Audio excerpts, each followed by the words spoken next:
The story begins with our protagonist, Yuji Tai, standing alone amidst the devastation of his sixth life. Once again, he has failed to stop the apocalypse, as monsters and dragons fill the horizon. A thought crosses his mind. Would things have been different had he listened to someone's advice? But he reassures himself that he holds no regrets over his decisions. Having reached his sixth life in this hellish world, Yuji Tai realizes that failure and experience are everything, as he uses the formless sword to carve his path. Refusing to surrender to his recurring fate, he charges bravely toward the giant dragons. He engages in a violent battle, relentlessly tearing through the bodies of the monsters and dragons that block his way. He stands exhausted atop the ruins, realizing that the endless hordes of monsters will never cease, no matter how many he kills. A message from the system appears before him, announcing that Earth has entered the apocalypse state, confirming his failure to save the planet. Despite the failure, giant golden clock gears appear in the sky as the authority of the vintage clock begins to turn back time. He closes his eyes, surrendering to the moment and believing his attempts were not meaningless. As the system announces the reset of the world's timeline, time rewinds and people gather in the streets of the modern city, staring in astonishment at a strange purple gate that has appeared in the sky. While some suggest calling the police in fear of the scene, a young man tries to calm his anxious companion, confidently claiming that it poses no danger to him. Suddenly, predatory monsters rush out of the gate, devouring the young man who is trying to take a commemorative photo amidst the horror of the bystanders. Phones drop and blood splatters as screams of panic rise. The 21st century suddenly transforms into a slaughterhouse as gates open all over the world, and armies of knights, monsters, and strange creatures begin to pour out. The flame of humanity seemed on the verge of extinguishing before this overwhelming invasion. But the discovery of a new spark of power within some humans opened a new era called the New Era. To face this constant threat, children showing exceptional potential were gathered from all over the world on an artificial floating island called Hateling for training. That city transformed into the Global Academy City, marking the founding of Lair. And as the seventh cycle began anew, the returner arrived at that very place. In an alleyway, a criminal holds a woman hostage with a sharp weapon, screaming at everyone to stay back or he'll kill her, while the victim cries out in terror. Police forces surround him, ordering Jo Ho Shik to deactivate his ability and surrender immediately. But he stubbornly refuses, declaring he is doomed anyway, so he decides to take everyone down with him. Suddenly, Yuji Tai appears directly behind the criminal, calmly telling him that they ordered him to surrender.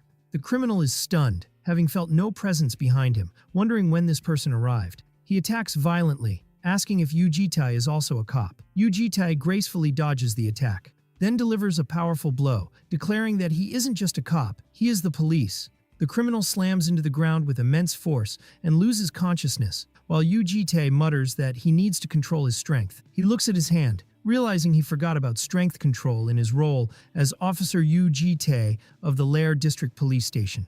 The next morning at the station, a colleague explains how the superhuman Jo Ho Shik was cornered in the shops after a chase, and how he took a citizen hostage. The colleague points in surprise at the criminal lying on the floor, asking why he is here. Yuji Tai answers coldly that he just picked him up on his way.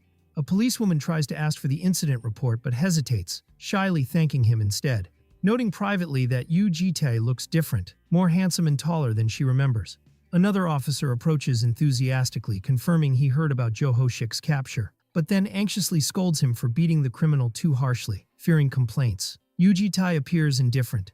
Yuji Tai looks around, seeing unfamiliar faces. They are all strangers to him, as he hasn't been to work once since the regression began. He hands the criminal over to his colleagues, asking them to handle the rest. The reason he abandoned his daily life and began regressing to stop the apocalypse is the death of the baby dragons. These young ones, who grew up in the other world Asclepa, come to Earth seeking entertainment and happy memories. But in that process, some went mad due to wars, lost control and died, while others collapsed, unable to bear the malice poured upon them. Some even stopped their own hearts after failing the missions entrusted to them. Enraged by their deaths, the adult dragons launched a devastating attack on humanity. Although the returner became immensely powerful through his repeated lives, it wasn't enough to save the world alone. For this reason, in this regression, he decided to try a completely different method. As he prepares to leave, the policewoman stops him, asking about his plans after work, and shyly offers to have dinner together at a new restaurant. Yuji Tai politely declines, saying he has somewhere to be. When she asks where, he answers briefly, "I'm going to Europe." The scene shifts to Florence, Italy, where a green-haired girl is happily playing with children and making flower crowns, while Yu Jitai watches her from afar. Yu Jitai approaches the green-haired girl in the park and greets her. The girl turns to him with a look full of surprise, and he tells her with a serious and stern expression that she is coming with him.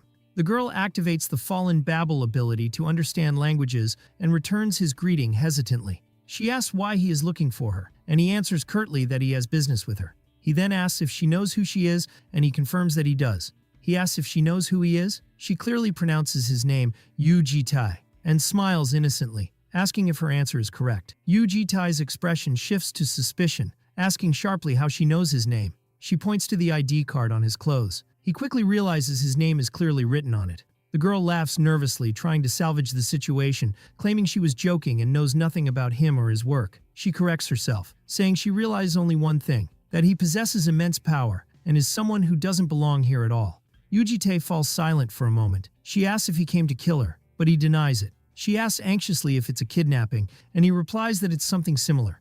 The girl tries to play with words, joking about his intentions toward dragons, but he cuts her off sternly, telling her to stop the nonsense. He explains his true intention is to protect her in this dangerous world, warning her that he will use rough methods if she doesn't obey his words. He notes that the eyes of the Green Dragon clan can read divine providence, making her intuition and understanding of situations faster than others, hoping she will judge wisely given her origins. The girl smiles slyly, asking if he will treat her kindly if she behaves and listens well. Yujite agrees to her request. She declares she understands she has no other choice, but conditions that he treat her as a guest in return. She winks playfully, asking him to promise, and extends her pinky finger toward him. Yujite looks at her finger and deduces that she is scared of him. Before he obliges, they make the promise with their fingers, beginning a strange relationship between them. The scene shifts to the next morning. The girl peeks from behind the door in an oversized shirt, wondering if the master has woken up. She comes out to the living room to find Yujite sitting surrounded by a strange black aura, so she calls out to him anxiously. He calmly orders the shadows, saying nothing bad will happen as long as they follow instructions, while the shadows take shape in front of him. The shadows materialize to form an exact replica of him, bowing respectfully in obedience. The copy passes by the girl, who is stunned by the identical resemblance. Yujite tells her not to mind it. It's just a substitute going to work in his place, then asks if she slept well. The girl sits next to him, realizing he won't go to work himself. He explains that the shadow clone is one of his abilities, meaning technically he is the one working. Yujite tells her he needs to stay by her side. She laughs nervously, saying she understands what he means. She suggests having breakfast to dispel the tense atmosphere and sits beside him while he reads the newspaper. She reminds him that he skipped dinner last night, and despite his initial refusal, she insists, expressing how strange it feels to eat alone while the owner of the house doesn't eat. Yujite asks seriously if she is always so keen on eating, reminding her that dragons can survive without it. She answers with a playful smile, swinging her feet in relaxation, explaining that it's not about survival, but about the happiness and energy delicious food provides. Suddenly, she stands up enthusiastically, declaring that this situation won't do, and insists on going shopping, to show him the power of breakfast, ignoring his claim that he is fine. The two arrive at the large S-Mart store, where the girl turns heads with her beauty, and people start whispering about the handsomeness of the man accompanying her. She walks cheerfully, humming happily through the aisles, while he follows with a calm expression. Yujite notices the large amount of purchases and asks if it isn't too much for just breakfast. She explains enthusiastically that the kitchen is completely empty and they need basics for future cooking.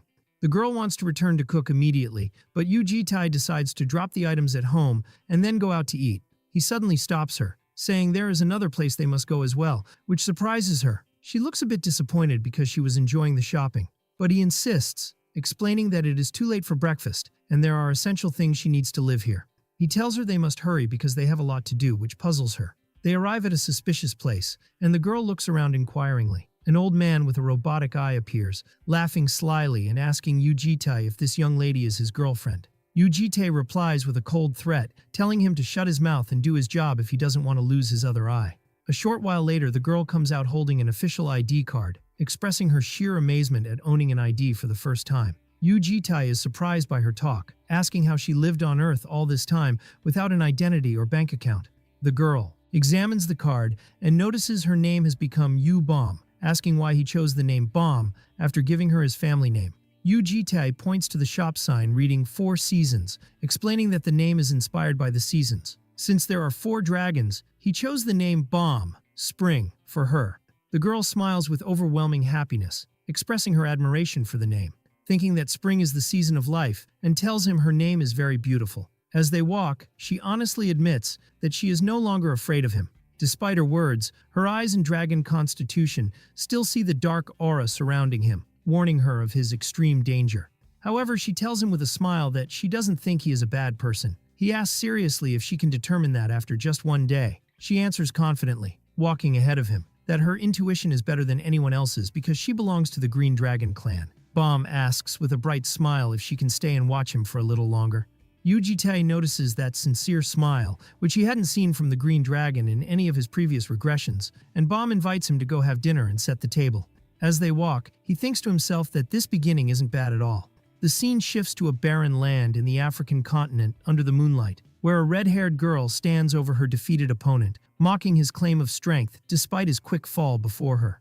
The girl steps with her military boot on the screaming man's face, indifferent to his threats or cries, and delivers a violent kick that silences him completely, breaking his bones. She laughs scornfully, addressing the body lying before her, wondering sarcastically if he died from the severity of her blows. Wearing a skull mask, she boasts about her energy-filled body and achieving her 199th victory without a single defeat, looking forward with longing and a savage smile to knowing the identity of her next opponent. Meanwhile, the news buzzes with reports of a massive armed conflict erupting in South Africa, where a terrorist group called Varkata is launching air raids, amidst rumors of a monster called the Night Fighter clashing with the South African Union. Yujitai watches these reports on his office screen, realizing the time has finally come to move. Bomb interrupts him, knocking on the door to remind him that it's time for dinner, so he agrees and decides to come out immediately. At the dinner table, Bomb presents a strange and horrifying dish containing whole fish stuck vertically into purple rice and asks Yujite for his opinion confidently. She explains that she was inspired by a sardine dish she saw in England, thinking that combining it with rice would make it suitable since Koreans rely on rice. However, the sight of the fish looking like it's screaming, "Just kill me," makes silence fall over the place, and signs of deep frustration appear on Yujite's face. While trying to eat, Yujite tells his companion of his intention to go get the red tomorrow. Bomb's expression shifts to shock. She warns him seriously about the difficulty of the task, emphasizing that bringing her will be extremely arduous, and she won't obey him easily as she did. He asks her to accompany him to help convince her, but she wonders about the point, given that different clans usually keep their distance. Yujite is surprised by their differing desires and goals, and Bomb explains that she prefers building slowly, while the Red Dragon clan is completely different. She explains that the Red Dragon clan loves war and violence and is obsessed with displays of power, warning that trying to subdue her by force would be dangerous, as surrender to them is a fate worse than death. Yujite reveals to her with seriousness and concern that delay will make things dangerous, explaining that a hunter is already chasing her, and the Red will inevitably die at this rate. He assures her that her accompanying him is the only way to resolve the matter peacefully without fighting. Bomb looks at him in astonishment, admitting she was surprised by his frank request for help, as she thought he was the type to carry all burdens alone no matter what. She smiles cheerfully, announcing her agreement to help, because she doesn't want her companion, the Red, to die either. However, she raises a finger slyly, noting that she has just one condition. Bomb insists, with a serious expression, that Yujitai eat all the food she served, revealing that she noticed him stop eating and quietly put down his spoon the moment the name, the Red, was mentioned. Yujite falls silent and looks down nervously, realizing that she has detected his hidden anxiety. The scene shifts to a devastated city, where soldiers' corpses are scattered everywhere, and the red-haired girl stands amidst the destruction. The girl looks down with contempt at one of the soldiers lying on the ground, wondering sarcastically why these men are so weak. She expresses her dissatisfaction that her 200th victory was this pathetic, and wonders about her next destination, now that no one is left to fight in Africa, thinking of visiting the Green in Europe. 2 soldiers appear behind a wall trembling with terror, describing the situation as madness. They talk about the entire elite squad being wiped out by a single girl, describing her as a battle-crazed monster. One of the soldiers realizes they cannot face her alone, muttering with hope that he will arrive quickly. Suddenly, the girl appears directly above them, mocking their whispering in the dark like suspicious people. The soldier turns in panic, screaming that she is behind them. She attacks them with lightning speed, and the soldier realizes it is too late. However, a bright golden light shines and blocks her attack, causing the girl to retreat, wondering in astonishment at the density of the mana she faced. The forces clash, creating a massive boom. The soldiers watch the scene in shock, unable to believe she managed to penetrate the mana with her weapon, confirming she is a true monster. A huge armored knight appears, wondering if this woman is the Knight Rakshasa, while the soldiers cheer the name of their savior, Javier. Javier Karma, ranked 8th as a superhuman in the African Union, orders his soldiers to evacuate the wounded and retreat while surrounded by a burning golden glow. The girl addresses him as Appa, mockingly, admitting his attack was heavy and powerful, and deduces that he is the boss. Javier notices that she is female and smaller than he expected, so she drops her sword, joking and asking if he has fallen in love with her too, pointing out that this is why she wears the mask. She tells Javier confidently that everyone gets distracted by the beauty of her face, so they don't fight properly, and Javier asks her why she doesn't surrender despite surely feeling the power gap between them. The girl laughs insanely, rejecting the idea of running away just because her weapon broke. She unleashes her internal power, declaring that she prefers fighting to the death over a shameful surrender. She rushes towards him with immense speed, delivering consecutive punches and kicks to his solid armor. The girl spots a gap in his defense and screams with excitement. She delivers a powerful and cheap shot to a sensitive area, but she is stunned and shocked to find that Javier didn't move or even blink despite the blow. Javier looks at her coldly, saying he guesses she has never fought anyone stronger than her before and that all her battles were easy and boring like games. His eye glows gold, declaring that her talent is amazing, but he is not someone who will play her little games. He raises his huge sword high, while the girl screams in terror as she barely dodges his attack. Javier unleashes the skill, Blade of Raw Ignition. The red-haired girl realizes in a split second that she is unable to dodge the incoming attack, so she braces her body for the collision as a bright light engulfs her. Her body slams with immense force into the rock wall behind her, causing destruction and sending rocks flying around her. In contrast, the armored knight Javier stands amidst the dust, admitting to himself that she is a true monster because she forced him to reinforce his arm in a split second to block and decides he needs to increase his attack power. The dust settles a little, and Javier looks at the shattered wall in surprise, wondering if the girl has escaped. Meanwhile, Bomb is hiding behind the rubble, holding the Red and covering her mouth with her hand to prevent her from making any sound. The Red looks at her sister in shock, wondering why she is here, so Bomb tells her quietly that she came to save her after hearing she was in trouble. The Red is annoyed by her interference, mocking the idea of Bomb coming to save her when she can't even fight, but Bomb warns her seriously that she might really die if she continues like this. The Red pushes her sister's hand away stubbornly, insisting that she will finish this fight to the end whether she dies or not, and asks her not to interfere. Bomb looks at her with a sharp and scary gaze, warning her, and declaring that their fun will also end the moment she dies. While Bomb heals her sister's arm using her magic, she reminds her that her death doesn't concern her alone, and that she surely doesn't want to ruin the clan's entertainment on Earth. Bomb smiles gently and innocently, confirming her desire to stay on Earth, and asks her sister for help. The Red falls silent for a moment, realizing that her opponent is insanely strong and will catch them the moment they run, but Bomb reassures her that the old man will handle it. The girl is surprised by the presence of someone else with her, and Bomb confirms with a confident smile that she didn't come alone. Suddenly, Yu Jitai appears on the battlefield. Javier turns towards him, wondering about the identity of this intruder. Yu Jitai stands firmly with an aura of power surrounding him, answering briefly that he is her guardian.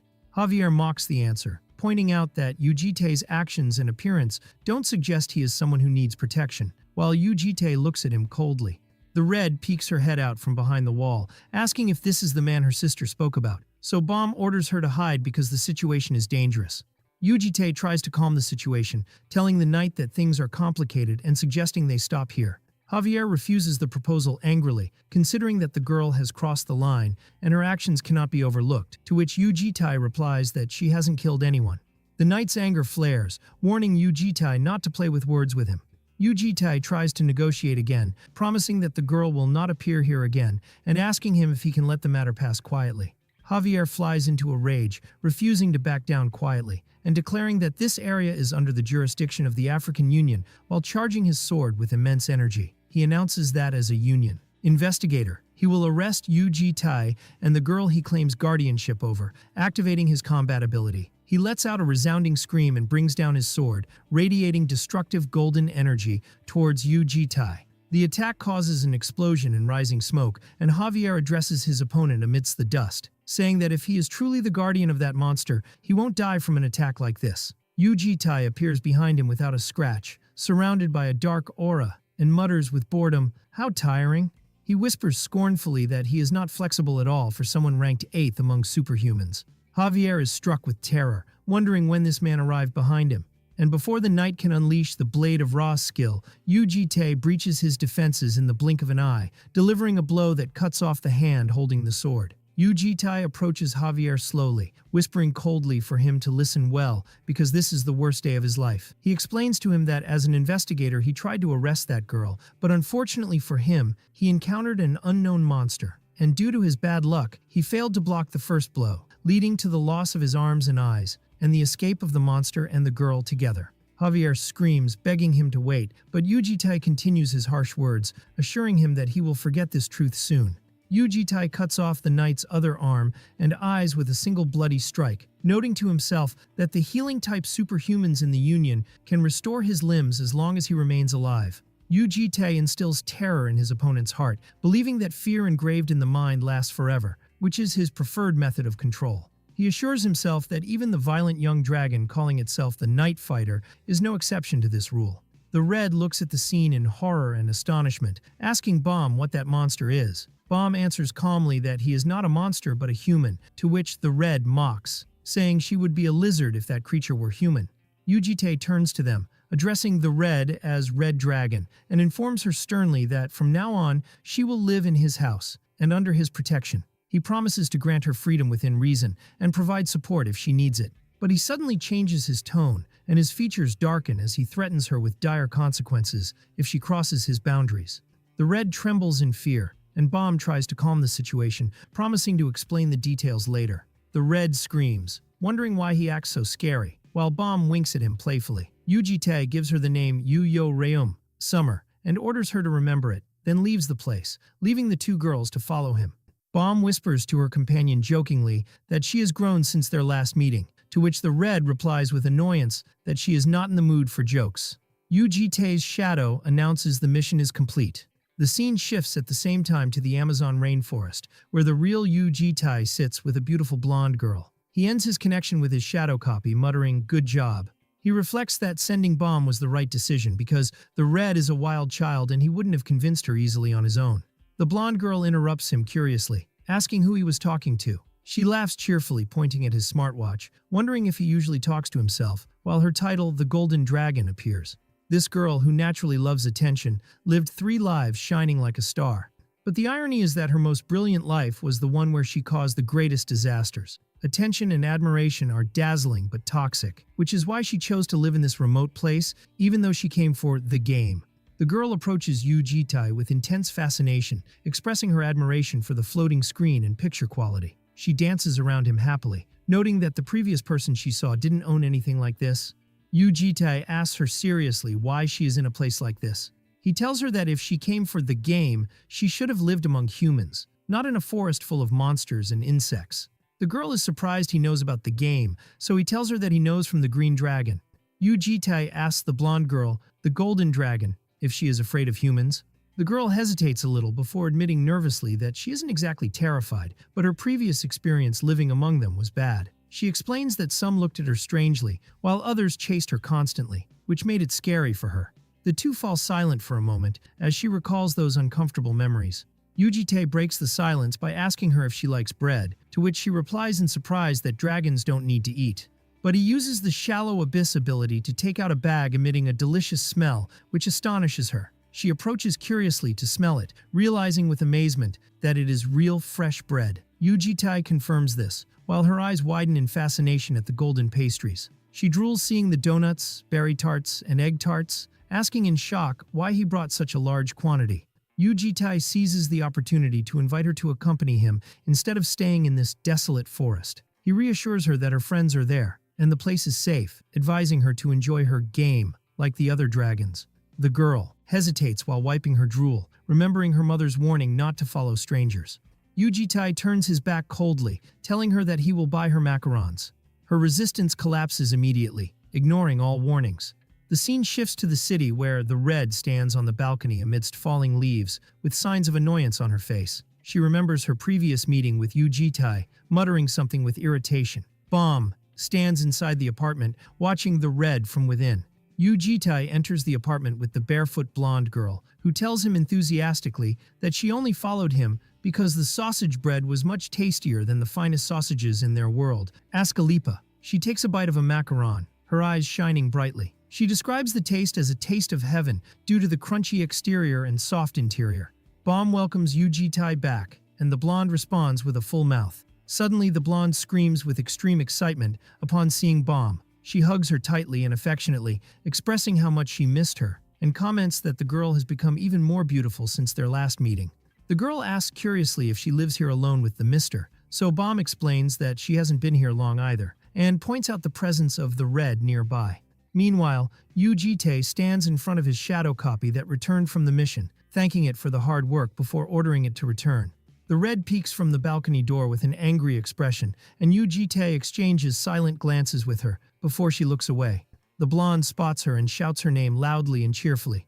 The blonde approaches the red, but smells the scent of smoke and comments with disgust on the Red Dragon clan's love for things harmful to the body. With a quick and violent movement, the red clamps her hand over the blonde's mouth. The red screams in her face, threatening to rip her out by the roots if she doesn't stop the chatter that gets on her nerves, proving to everyone that her violent nature hasn't changed. Yu Jitai sits in front of the three girls in the living room, asking them a direct question about their ages. Bomb answers with a calm smile that she is 20, while the blonde girl announces cheerfully that she is 10. And Bomb adds that Yo-reum is 15. Yo-reum sits quietly with her hand on her cheek, showing no interest while listening to the conversation.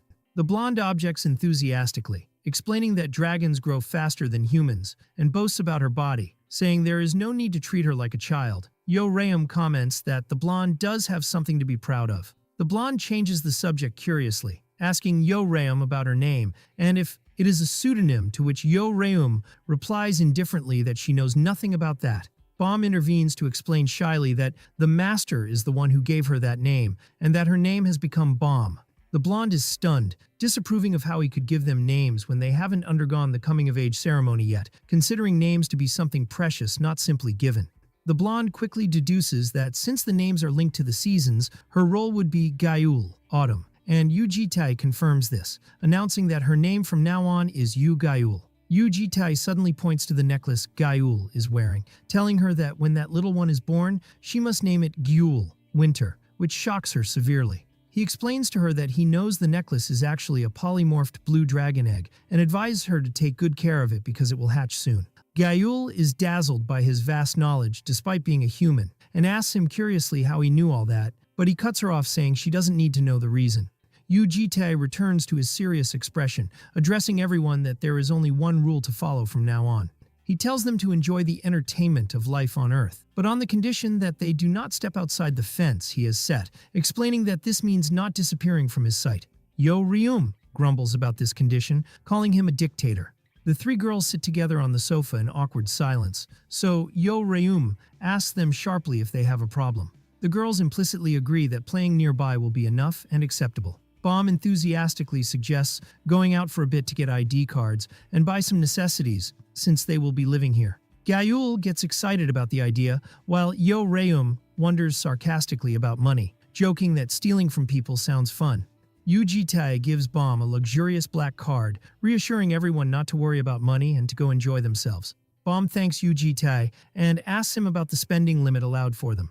Yu Jitai answers calmly and confidently, "As much as you want." The girls embark on a crazy shopping spree, filling the shopping cart with clothes and various items. Notifications flood Yu Jitai's smartwatch with huge amounts, reaching tens of millions until exceeding the limit. Everyone returns home loaded with boxes and bags, where Yo-reum carries a new sword and shows it off, while Gayul looks happy with her new clothes. Bomb returns the card to Yu Jitai apologetically, worried that she spent too much money. She admits to him with regret that she intended to buy clothes for him too, but the card reached its maximum limit, so he reassures her that it's fine. Gayul calls him, suddenly asking him to look at her. Gayul shows off her new trendy clothes, boasting about the amount of beautiful clothes she bought. Gayul pulls out a shirt matching his clothes, telling him with a broad smile that she bought this one too with the same design. He tells her it suits her, so Gayul thanks him enthusiastically. In the background, Yo-reum is seen examining the sword she bought, while Yu Jitae observes their different behaviors.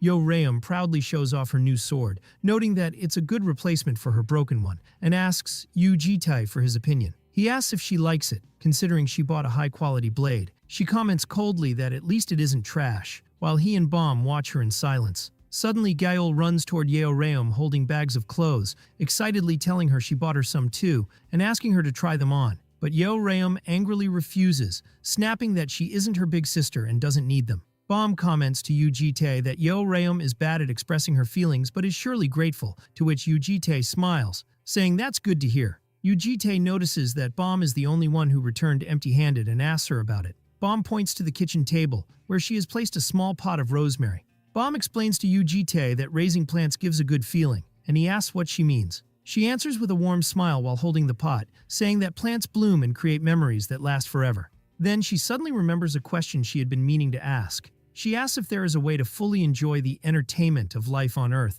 within the fence he imposed, since entertainment for them isn't just eating and playing. Yu Jitae confirms that there is a way. He appears holding an enrollment form and asks them seriously if they would like to go to school. Yo Reum and Gayul are stunned by the sudden proposal. Later, the three girls return home after their admission interviews, looking visibly exhausted. Gail feels a sudden wave of anxiety and shares a terrifying thought with Yeo Reum. She fearfully wonders if she will be the only one to fail while the others succeed. Annoyed by her pessimism, Yeo Reum asks someone to silence her with a piece of bread. Gael turns to Yu Jitae with teary eyes, asking if she will fail because she is a pig, but he reassures her that everyone did their best in the interview.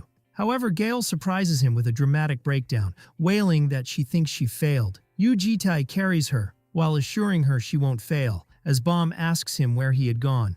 Yu Jitae tells her he went to pick something up and pulls out a box, emitting a delicious aroma. Gael opens the box to reveal fried chicken, her eyes sparkling, with fascination as she asks if it's bread or macarons. Yu Jitae tells her it's something she will love even more than that. Yu Jitae recalls a TV show that hosted the world star Bae, Gael's alias in her past life, where she was asked about her favorite food.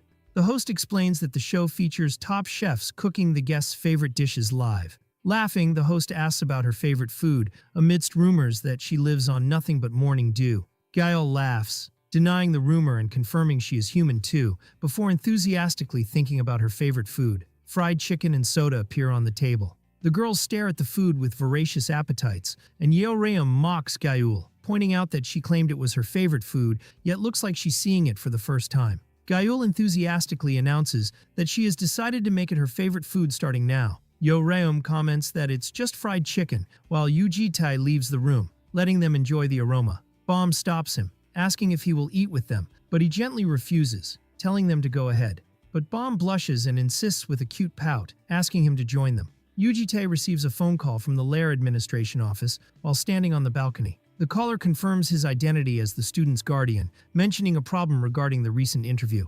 Yu Jitae confirms his identity, and the caller explains that the reason for the call is an unexpected development. Yu Jitae asks in surprise about the nature of the problem, especially since he hadn't heard anything from Bomb regarding this.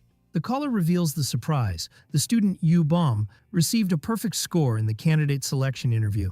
The caller adds that the interviewers praised her unanimously, suggesting she be the student representative to take the oath at this year's entrance ceremony. He explains that they made the offer to her directly due to their excitement. Meanwhile, Bomb and Gael are shown happily eating chicken. But the problem is that Bomb refused the offer. The caller asks Yu Jitae to try and convince her since it is a great opportunity, but he firmly refuses, stating he has no desire to do so and fully respects the child's wishes. Yu Jitae ends the call, and Yeo Reum appears behind him brushing her teeth, asking curiously who was on the phone. He tells her coldly that the call was about the green, and asks her to call her by her name, Bomb. Yeo Reum mocks the name, calling it embarrassing and sarcastically wondering if they are playing house. Then she sharply asks him what his real goal is with all of this. She pauses for a moment, then asks him directly why he sent them to Lair. Yu Jitae simply answers that he wants them to do whatever they like. She replies with a sharp, defiant look that what she wants is to fight. She asks if there are strong people at that school. He confirms that the elite from all over the world gather there. She mocks them as annoying brats, only for him to remind her that she is a child in this world too. Yo Reum smashes the edge of the balcony with her hand and challenges him to a real fight. Yo Reum acknowledges his immense power, but expresses curiosity about its extent, threatening that he must demonstrate his strength properly if he wants to keep her under control. Yu Jitae looks at her with total coldness and tells her to forget it and go eat chicken, infuriating her as she calls him boring. She rudely flips him off, cursing him and expressing her indignation. Yael appears behind her, trying to feed her a piece of chicken to calm her down, but Yeo Reum screams in her face, refusing to eat. Suddenly, Yeo Reum bites into the piece, and her expression completely shifts to shock at the delicious taste. Lair is introduced as an educational institution built on a massive floating island called Hatelings that orbits the world. It is a school for superhuman children who possess various blessings and abilities. However, most students educated at Lair are children of wealthy families, famous clans, and the elite. This sparks widespread public criticism that they are creating a world exclusive to those with power and money. Gael and Baum walk through the school campus, where Gael expresses her admiration for the place, noting how difficult it is for the public to enter. Gael wonders if Yu Jitai is the heir to a huge hidden fortune since he spends so much money without complaint, and Baum agrees, saying it's possible given his demeanor. Gael jumps happily, expressing her joy at everyone's success and her admiration for the elegant school uniform. Gael suddenly notices the absence of Yo Reum and Yu Jitae and wonders where they are. Baum explains that Yo Reum went to the Blue Dragon dorms for her practical interview, and Yu Jitae accompanied her as her guardian. The reason is that the cadet superhumans at Lair are not yet mentally mature, so adults from institutions or families accompany them to keep them in check. Gael comments that makes sense since leaving Yo Reum alone could be dangerous, while Baum notes that the track Yo Reum applied for involves fighting and dueling between students. Gael gets very excited, enthusiastically suggesting they go watch it if possible, but Baum sadly recalls that she already asked, and her request was denied. Gael is clearly shocked and disappointed, wondering with a childish pout why it was forbidden. Baum answers calmly, explaining that all of them going would cause chaos. Meanwhile, students around them whisper curiously about their identities and family, dazzled by their striking beauty. The scene shifts to the Changchun Hall at the Blue Dragon Academy, where a violent confrontation is taking place inside the ring. Competitors exchange blows with wooden swords amidst the crowd's cheers, while Yu Jitae sits with a cold expression among them. A coach or guardian screams at the competitors, ordering them to fight as they were taught. A long-haired man intervenes with a tense smile, asking the guardians to calm down and consider the candidates' feelings so as not to increase their stress. The man heads directly toward Yu Jitae. Someone recognizes him and apologizes for the delay in introducing himself. He introduces himself with dignity as Wei Yan, the head professor of the Blue Dragon Academy, expressing his anticipation to work with the Guardians.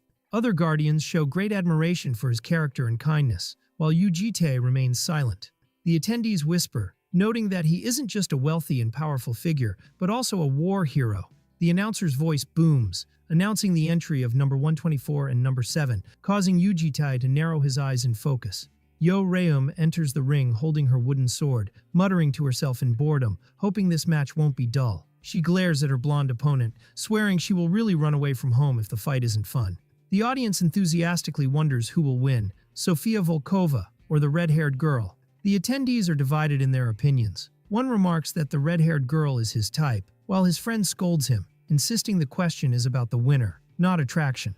The friend confidently asserts that Sofia will surely win, revealing she was part of the RIL forces even before becoming a student. A terrifying background is shown regarding the RIL forces, the Russian Special Airborne Hunter Forces, which played a major role during the Great War. These forces are infamous for their brutal training methods, which border on torture. A hulking man screams from the stands, her guardian, loudly motivating her and reminding her that expectations are very high. The man's enthusiastic shouts continue, while Sofia stands in the ring, feeling extremely embarrassed by his behavior.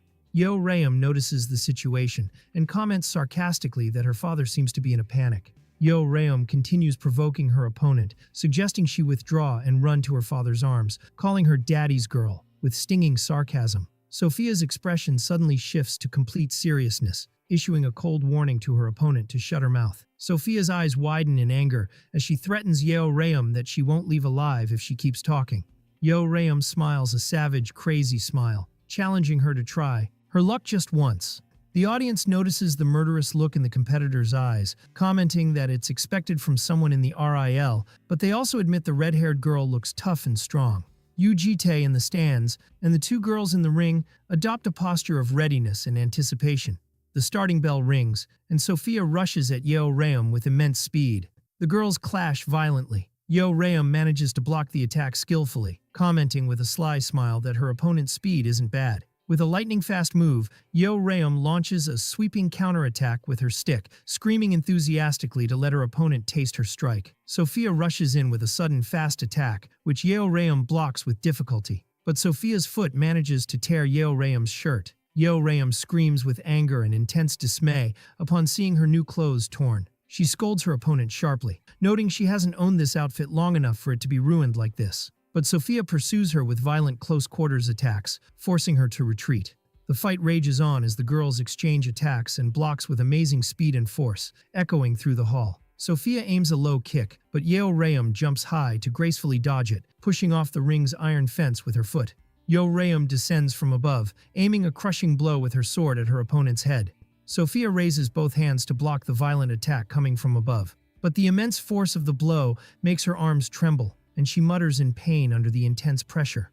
Yeoreum seizes the opportunity to continue her onslaught, forcing Sophia into a purely defensive stance and making her retreat. However, Yeoreum moves with lightning speed and appears behind her. Sophia looks behind her in shock. Yeoreum calls out to her, mocking her hairstyle and calling her striped bangs. She asks with a savage smile if she really thought she was strong just because she was going easy on her at the start, all while preparing a devastating punch. Yeoreum rains brutal blows on Sophia, landing precise and violent strikes that knock her to the ground and shatter her defenses. Sophia coughs up blood in agony, unable to rise as Yeoreum stands over her. Yeoreum points her sword at Sophia's face, and the referee announces the end of the match with a victory for Candidate 124. Yeoreum laughs mockingly, noting that Sophia acted tough and claimed to be strong, but turned out to be extremely weak in the end. Sophia's eyes widen in horror and shock, unable to process what happened or respond to the insult. The audience begins to whisper sarcastically, expressing their disappointment in the so-called elite gathered by the school, while Sophia's guardian anxiously runs toward the ring, screaming her name. Students whisper that Sophia was completely and violently crushed, even though the start looked evenly matched. One notes in amazement that the red-haired girl didn't take a single effective hit, but was literally toying with her opponent. Everyone wonders about Yeoreum's immense power, describing Sophia as an easy defeat and a disappointment. The insults grow harsher as some suggest Sophia was admitted for promotional purposes due to her beauty rather than her fighting ability. Meanwhile, a nurse tries to treat her with magical green light. Sophia bows her head, hair covering her eyes, as the audience describes her as a fragile glass cannon that breaks easily. The nurse informs the guardian that she has administered first aid, but the girl's arms are broken and will need time to heal. The guardian clenches his fist, while Sophia continues to tremble silently, reassuring him that she is still fine and can continue fighting.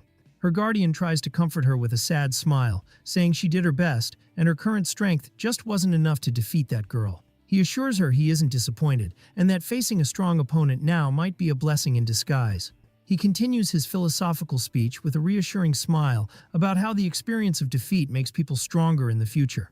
The nurse tries nervously to interrupt him to draw his attention to something behind him while he prepares to submit the report to the officials, believing the matter is over. Suddenly, Sophia rises behind them, clutching a knife, muttering in a terrifying voice with eyes gleaming with madness that she didn't withdraw, only retreated for a moment, refusing to admit defeat. Sophia tells her guardian that she is fine.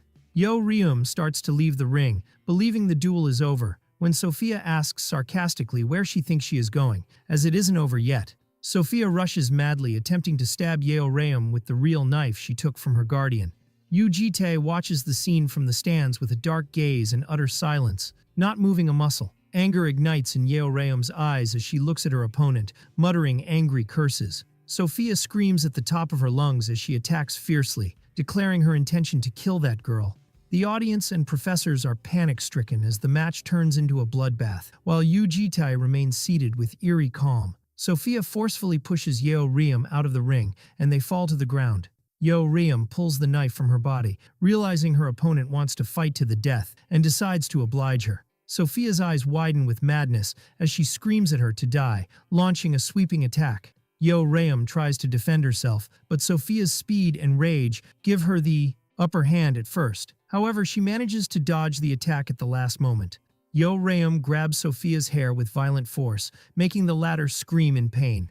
Yo-Rayum tells her opponent in a terrifying voice that she is as good as dead, while a frightening red aura surrounds her. Yo-Rayum delivers a devastating direct punch to Sophia's face. She rains consecutive punches on her without mercy, blood splattering everywhere, amidst the shock of students who wonder why no one intervenes to stop the violence. Yo-Rayum lands a final powerful blow that knocks Sophia to the ground unconscious, blood covering her face. Yo-Rayum pants, but announces that it isn't over yet. Picking up the knife that fell from Sophia, she approaches Sophia's body, eyes glowing with vengeance, declaring she will pay her back twofold in the same way. Suddenly, Sophia's massive guardian intervenes, grabbing Yo-Rayum's hand to stop the stab, screaming at her to stop because she has done enough. Wei Yan intervenes immediately with a loud voice, ordering the mages to open a cross space and suspend the interview. A bright blue light shines from the ground, and the spell Creation Cross Space begins to work, separating those in the ring. Yo-Rayum screams in anger, asking why she is the only one being scolded, pointing out that Sophia stabbed her first. The man replies that she tried to kill Sophia in revenge. Yo-Rayum argues sharply with the man, asserting that with his physical strength, he could have stopped her without hurting anyone, refusing to stand idly by and take the hits. Wei Yan intervenes to calm the tense situation, asking the man to take care of his daughter first before speaking. Wei Yan turns to Yo-Rayum with a calm smile, informing her that their assistant has gone to fetch her guardian, and suggesting she receive treatment quietly in the meantime. Yo-Rayum snaps at him, refusing to stay silent as she is still angry. Wei Yan whispers that he saw everything and fully understands her feelings, but he cannot allow things to get worse. Yo-Rayum looks at him in surprise and question. Wei Yan steps closer and threatens her clearly, saying that if the situation escalates further, he won't be able to protect her, and her entire family could get into trouble. Wei Yan slyly mentions the Yu family name, hinting that he knows Yo-Rayum is not the only one from that family here. He issues a stern warning to Yo-Rayum that her friends might get hurt because of her actions if she doesn't calm down. Wei Yan addresses Yo-Rayum with a tone carrying a kind of veiled threat, noting that she won't feel comfortable in this situation. He smiles slyly as he tells her she has to wait until her guardian arrives. Suddenly, Yu Jitae asks him not to look for him, announcing that her guardian has already arrived as Yu Jitae appears crossing the barrier easily. Yu Jitae scolds Wei Yan immediately upon arrival, asking him to stop bothering the injured child and talk to him directly. Yo-Rayum looks with shock mixed with relief to see Yu Jitae, while Wei Yan seems surprised by his speed. The scene shifts to a luxurious office in a high-rise building where famous black Chinese tea from Taiwan is served. Wei Yan says with a diplomatic smile that tea helps calm the mind, trying to soften the tense atmosphere. In his heart, Wei Yan analyzes the situation, realizing that Yu Jitae crossed through the cross space as if it were nothing, confirming he is a very high-ranking awakened. However, he feels puzzled because he has never heard of this Yu family and decides he needs to investigate them later. The three, Yu Jitae, Wei Yan, and Sophia's huge guardian, Mikhailov, sit around the table as Wei Yan starts the conversation with a nervous laugh, apologizing for what happened to both guardians. He gives them the good news that neither girl was seriously hurt, explaining that Sophia is receiving treatment while Yo-Rayum has already left the hospital. Wei Yan suggests closing the subject and not blowing it up, especially since the girls will see each other at the academy, offering to handle the rest if the guardians agree. Mikhailov remains silent for a moment with eyes closed, then admits it started on their side, so he will apologize first, introducing himself as Sophia's guardian. He justifies Sophia's behavior, saying she is still young and immature, which is why her emotions took over this time. Yu Jitae looks at him with total coldness, declaring clearly that he won't accept an apology from another guardian on behalf of the girl. Mikhailov jumps up angrily, while Yu Jitae continues sipping tea calmly, asserting that an apology through someone else means nothing. Mikhailov hits his chest in anger, calling Yu Jitae stubborn, and wondering if he's acting tough because he doesn't know who he works for. Yu Jitae gives him a sharp look saying they aren't the same, asking sarcastically if this is how people apologize where he comes from. Mikhailov flies into a rage and asks defiantly if he wants him to bring the injured girl and force her to say she is sorry to be satisfied. Yu Jitae answers with provoking coldness that if that's what he wants, he should do it. The atmosphere becomes extremely tense, and Wei Yan tries to intervene with a very anxious smile, asking both parties to calm down. Yu Jitae clarifies his stance, saying he didn't come here for the girl, but to know why Mikhailov didn't intervene to stop the child who pulled a huge sword and attacked. Mikhailov yells, trying to justify his position that it happened too fast. Yu Jitai interrupts him, calling that a pathetic excuse, and asks sharply if he isn't ashamed to hide behind a child to justify his own failure. Mikhailov stomps the ground violently and grabs Yu Jitai's collar, warning him that he's trying to be nice but his patience has limits. He threatens him with a low, terrifying voice, asking if he really wants to start a feud with the RIL organization in such a small country, while emitting massive blue energy.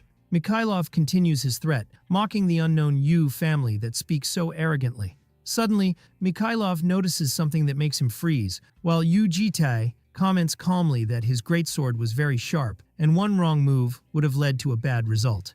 Mikhailov looks in shock to find Yu Jitai holding his private dagger, wondering in amazement when he took it. Yu Jitai answers that the sheath was too loose, making it easy to pull without being noticed, despite Mikhailov's claim he was fully alert. Suddenly, Yu Jitai appears behind him, and Yu Jitai whispers in Mikhailov's ear with a terrifying and direct threat as he leaves, to stick to walking on crowded streets. Yu Jitai leaves the dagger on the table indifferently, announcing to the terrified Mikhailov that it's over, and he will leave now. Mikhailov watches him leave with eyes bulging from shock and fear, while Wei Yan lets out a long, deep sigh, as if a heavy burden was lifted after escaping a certain disaster. Yu Jitai exits the room to find Yo Ryum waiting for him in the corridor. He asks her calmly if she is okay. She answers while walking beside him confidently that it's just a small scratch, boasting about the Red Dragon clan's toughness. Yu Jitai comments briefly that that's good, but Yo Ryum's expression changes suddenly, and she falls silent for a bit. She stops and looks at him nervously, asking him in a quiet voice if he thinks she was also wrong in what she did. She lowers her head, admitting she feels like all this mess happened because of her. She scratches her head awkwardly, explaining that she is very angry and feels wronged, but realizes she probably should have acted more maturely like an adult. Yu Jitai interrupts her with serious features, denying that and assuring her she did well, which surprises her. Yu Jitai completes his advice with deadly coldness, saying that next time she should just finish them off in a place where no one can see her. Yo Ryum's face brightens with an evil, satisfied smile, realizing they are on the same wavelength. She reminds him as she hurries to catch up that he said that, warning him not to regret it later. He answers confidently that he won't. Yu Jitai changes the subject suddenly, asking her to pack her bags once they get home. She asks in surprise where they are going.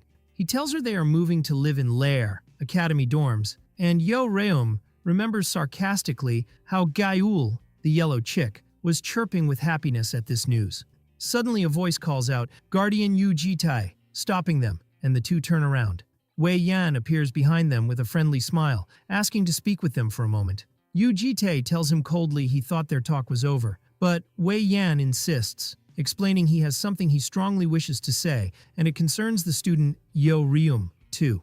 Yo Ryum complains, putting her finger in her ear, expressing her hatred for hearing more scolding, but Wei Yan laughs, confirming he is trying to make her a good offer.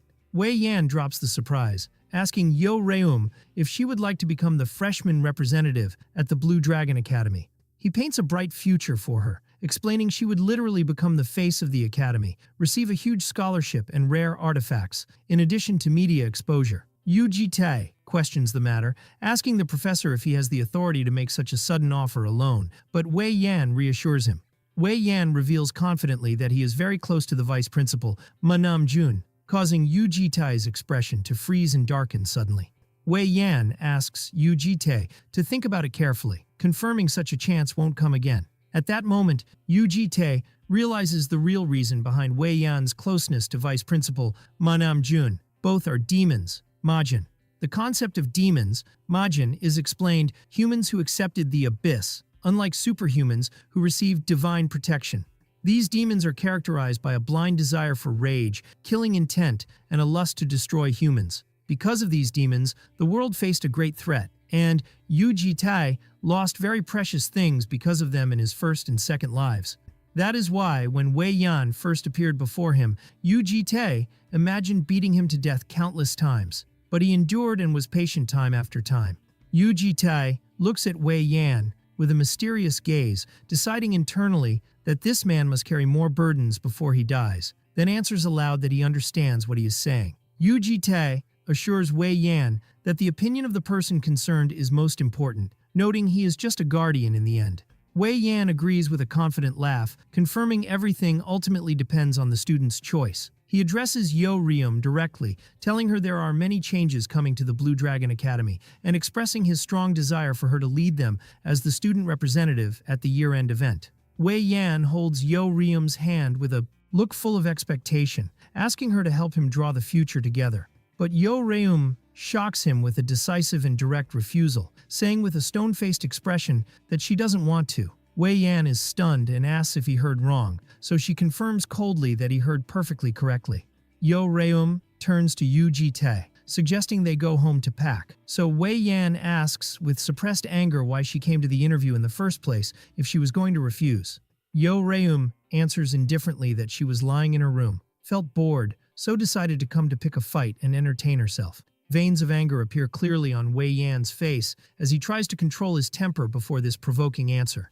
Wei Yan asks Yo Ryum to look down through the glass window.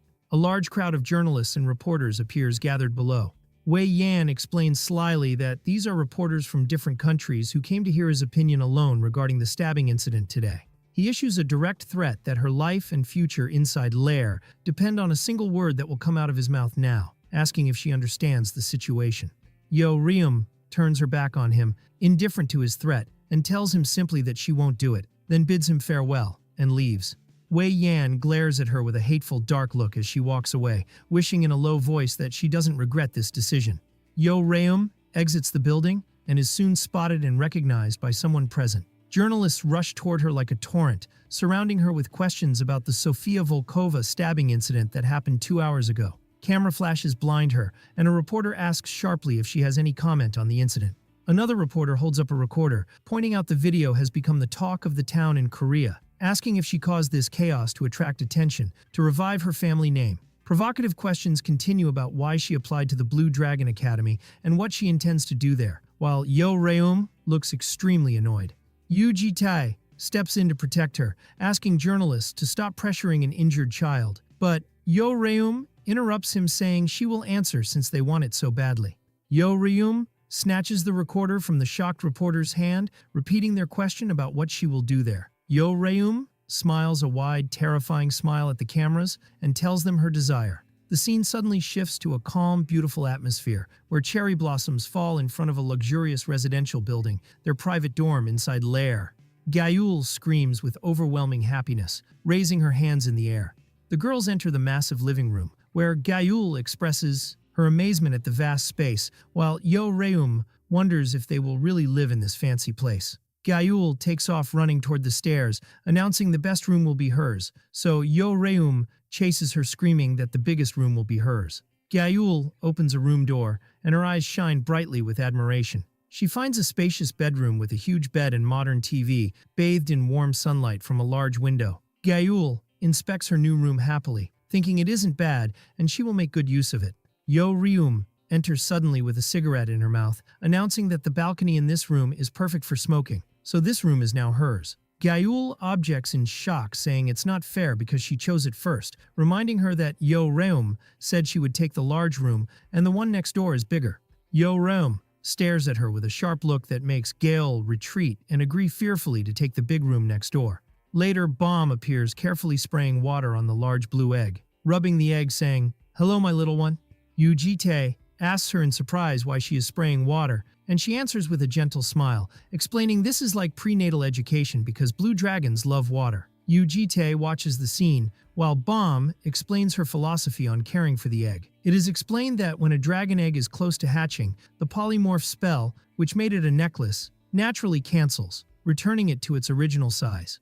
Bomb turns to Yu Ji-tae and tells him the dorm is buzzing with talk about Yo Ryum these days.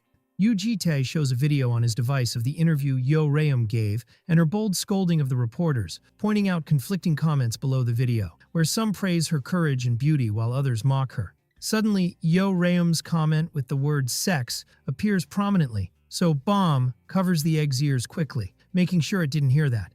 The girls sit in the living room, while Yo Ryum speaks coldly lying on the sofa, wondering why there is such a fuss about the word, even though humans are born from it. And Gayul asks, "What is sex?" Yo Ryum looks at Gayul with a sly smile and asks if she wants to know the meaning. Yo Ryum says with a demonic smile that she needs to give the little chick some sex education. Gayul retreats very nervously, saying she doesn't think she needs to hear that, justifying that her mother told her not to know too much while living. Yo Ryum corners her with a demonic look, whispering that she has no right to refuse. Yo Ryum puts her hands on Gayul's head and starts scaring her, while Gayul screams in terror trying to escape. Gayul finally surrenders, crying out that she will listen just so Yo Ryum stops. Gayul runs toward Yu Jitae, crying, asking him to save her from this embarrassing situation.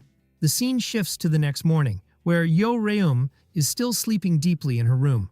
Gayul bursts into the room and wakes her with a scream, announcing an emergency. Yo Ryum gets up with extreme annoyance, cursing and swearing, complaining about being woken up this early, even though she stayed up all night. Gayul asks her anxiously if she stayed up watching something weird again, and Yo Ryum answers with a provoking smile that she watched pornos, which shocks Gayul.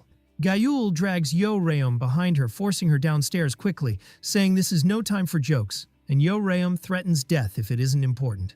Everyone goes downstairs, and Yo Ryum wonders with boredom what is happening for everyone to gather at dawn. She finds Bomb sitting next to the egg, telling them with tension and anticipation that Gayul is about to be born. Everyone's eyes turn to the egg, which has started cracking and emitting bright light, and Gale screams with excitement, announcing the birth of a new life. At that moment, Yu Jitae's face darkens as his memory goes back, remembering that the last birth of a life he witnessed wasn't a beautiful scene like this. He recalls a painful memory amidst destruction, where a woman holds his hand begging him, crying to save her child. Yu Jitae remembers bitterly how his companion told her then that it was too late, and their child stopped breathing and died as soon as he was born. Yu Jitae recalls painful memories from the past, where the environmental situation was catastrophic and the hospital was completely destroyed by war, making conditions unsuitable for saving lives. His face in the past appears full of sorrow, wishing there was a proper medical facility nearby, describing that memory as not pleasant at all. The scene returns to the present, where Yu Jitae stands with the three girls in front of the egg, wondering to himself why that depressing moment was recalled right now. Suddenly, Yo Ryum notices something, while the eggshell breaks and a small blue claw comes out. The small head emerges from the egg, revealing a newborn blue dragon with wide, innocent eyes. Bomb blesses the newborn with a warm smile, while Gale's eyes shine with intense admiration watching the scene.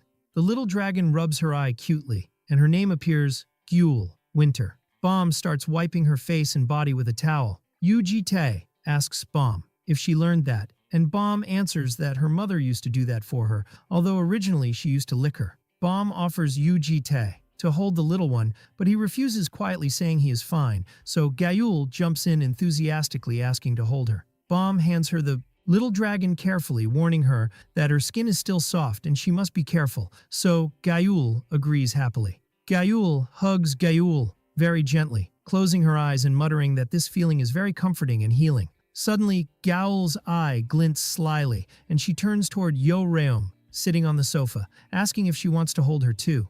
Before Yo Ryum replies, Gayul pushes the dragon directly toward her face, causing Yo Ryum to panic and scream at her madly, while Bomb asks Gayul to be nice. Gayul yawns cutely, while in the hands of Yo Ryum, who finds herself forced to hold her, looking at her in silence. Gayul asks triumphantly if she understands now why she asked her to hold her, and Yo Ryum admits with calm features that she is indeed cute.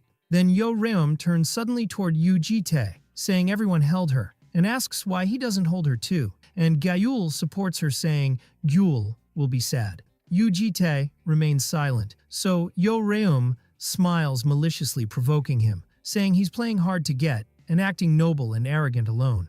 Yo Ryum threatens that she will throw Gyul, and he has to catch her himself, while Gayul screams in horror, asking if she's really thinking of throwing her. Yo Ryum smiles a demonic smile, announcing she has had one goal since entering this house. Yo Ryum screams that her goal is to see that stone face get flustered and tosses the little dragon into the air, while Gayul screams in terror. Yu Jitae catches Gyul with skill and complete calm, so Yo Ryum grumbles with disappointment, saying it wasn't fun, while Gayul comments that her sister isn't normal. Bomb approaches Yu Jitae with a smile, suggesting he pet her since he is already holding her. Yu Jitae extends his finger hesitantly and touches Gyul's head gently, wondering if he is doing it right, while the dragon seems happy with his touch. Yahello starts taking pictures with her phone, dazzled by the result, confirming moments like this must be documented. Bomb suggests taking a group photo to celebrate Gyul's birth, appearing holding a red rose, which surprises Yahello. Bomb winks playfully, saying they are props for photography, while Ryum and Yahello look at her in surprise. Bomb places the red rose behind Tae's ear and places a small blue flower on Gyul's head while he stands with completely frozen features. Ryum laughs, mocking his appearance, while Bomb says he looks good, and Tae asks them to stop and just take the picture. Ryum complains about the idea of photography, calling it embarrassing, but Gyul pulls her enthusiastically to join them. After taking the picture, Tae asks Bomb if it will be okay, pointing out the difficulty of going out of the house while Gyul is still in dragon form. Bomb explains to Tae that adult dragons like herself, Ryum, and Gyul learned polymorph magic to return to their human forms in the world they previously lived in, adding regretfully that little Gyul hasn't learned anything yet. Bomb lifts the little dragon with a tender smile, pointing out that dragons grow very fast. So she strongly desires to give this child happy experiences and beautiful memories before she gets too big, and that becomes difficult. Tae agrees to her wish immediately, offering his help if she needs it, but Bomb slyly reminds him that he previously claimed not to know magic very well. Tae falls silent for a moment, so Bomb tells him she has just one request. She asks him with a pleading look if he could stay by her side while she performs the magic transfer for the little one. Tae agrees curtly, but Bomb teases him, saying he looks heartless standing so far away. She invites him to come closer and not be shy, to which he replies seriously that he doesn't think there is a reason justifying getting that close. Bomb insists on her request, presenting a logical argument that she might get extremely exhausted during the transfer process and let Gyul slip from her hands, so he needs to be close to catch her. She adds in a dramatic tone while hugging the little one, describing the unbearable guilt she would feel if Gyul's head accidentally hit the table, while Tae looks at her with an expressionless gaze. Tae surrenders to her persistence and sits next to her, saying he has no choice. As soon as he sits down, Bomb whispers with sudden shyness and flushed cheeks, "It's hard." Tae looks at her in surprise, so she nervously clarifies the situation, explaining that she meant the sofa is a bit hard. He replies seriously that this is strange because it is made of high-quality materials. Bomb begins the magic transfer process as a green aura surrounds her and the little dragon. The scene shifts to several days later, where Bomb appears lying on the sofa in a state of extreme exhaustion, with steam rising from her, weakly announcing that it is finally over. Tae stands before her praising her effort while she returns the greeting weakly. Bomb gets up very slowly, heading to her room to rest a little, and reminds Tae of the necessity to feed Gyul and help her burp. Bomb asks him to wake her if any emergency occurs, and suddenly she trips due to exhaustion. Before she falls, Tae catches her quickly, supporting her exhausted body. He looks at her calmly and tells her he will carry her to her room. Bomb's cheeks turn bright red, and she feels flustered by his sudden proximity. Tae carries her in, his arms like a princess, so she admits to him shyly that she feels embarrassed being carried this way, and he comments that she still has the energy to joke. She laughs softly, asking him if she isn't heavy, and he answers briefly that she is light. Bomb comments with admiration on his ability to say such kind words. He places her in her bed and covers her, and she soon falls into a deep sleep, allowing him to leave the room quietly. As soon as he exits and closes the door, Tae feels strange ripples of blue mana emitting from the living room. He goes out to the living room to see a bright blue light enveloping the room. The halo of light fades to reveal a small girl with long blue hair sitting on the sofa, looking at her hands in amazement, while Tae watches her silently. Tae breaks his silence and welcomes her nervously. The scene shifts to the Lair District Police Station, where colleagues speak with admiration about Tae's recent achievements, noting that in just a few days, he managed to single-handedly catch criminals that the supernatural crime investigation team failed to catch for months. A colleague approaches Tae enthusiastically, offering him a fancy meal to celebrate his achievement, calling him the pride of the station. Another colleague interrupts, laughing, revealing that the colleague intends to pay using the company card anyway. So the colleague tries to salvage the situation by joking that he meant the second round. Tae refuses his colleague's invitation to eat, apologizing that he has work, which annoys the colleague, waving his gold card. The colleagues follow him into the street, wondering why he has been leaving on the dot lately, and their suspicions escalate about the existence of a secret girlfriend. He denies the matter with completely rigid and cold features. As he walks away, his colleague shouts behind him that he trusts him and that there is no girlfriend, demanding that he tell them honestly if he just doesn't like being with them, instead of making excuses. Yuji Tai walks on his way home after finishing work. Suddenly, he takes the form of a girl passing by him. It turns out that this entity working in Yuji Tai's place is the Archduke of the Shadow. This skill originally belonged to the Demon Duke, who used it to enforce dominion over distant territories. But it became Yuji Tai's subordinate, serving him as a new master after he killed the Duke. The shadow copy reaches the park, where its steps stop upon seeing Yuji Tai. It approaches him with extreme respect, addressing him as master, and confirms its presence based on his summons. The shadow copy notices something strange and asks in astonishment what he is holding. Yuji Tai answers calmly that it is Yu Gyul, explaining that she is on her way back from getting a haircut and that she is transformed into her human form.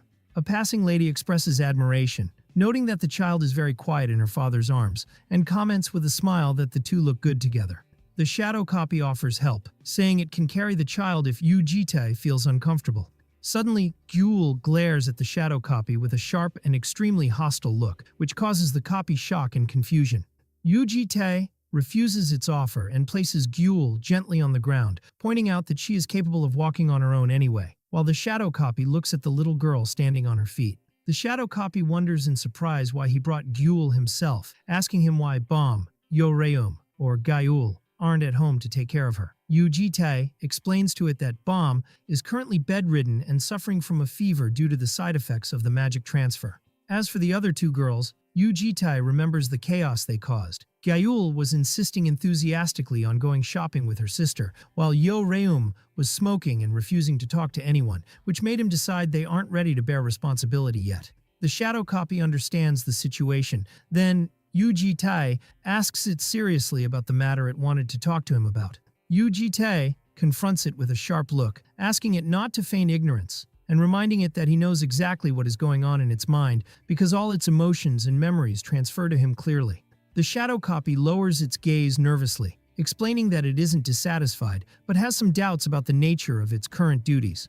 It explains to him that the entities it served previously never cared about ordinary daily life. It adds that they always used it for tasks of greater significance and brutality, such as killing targeted individuals, or sending it to distant places to enforce influence and control and subjugate followers by force.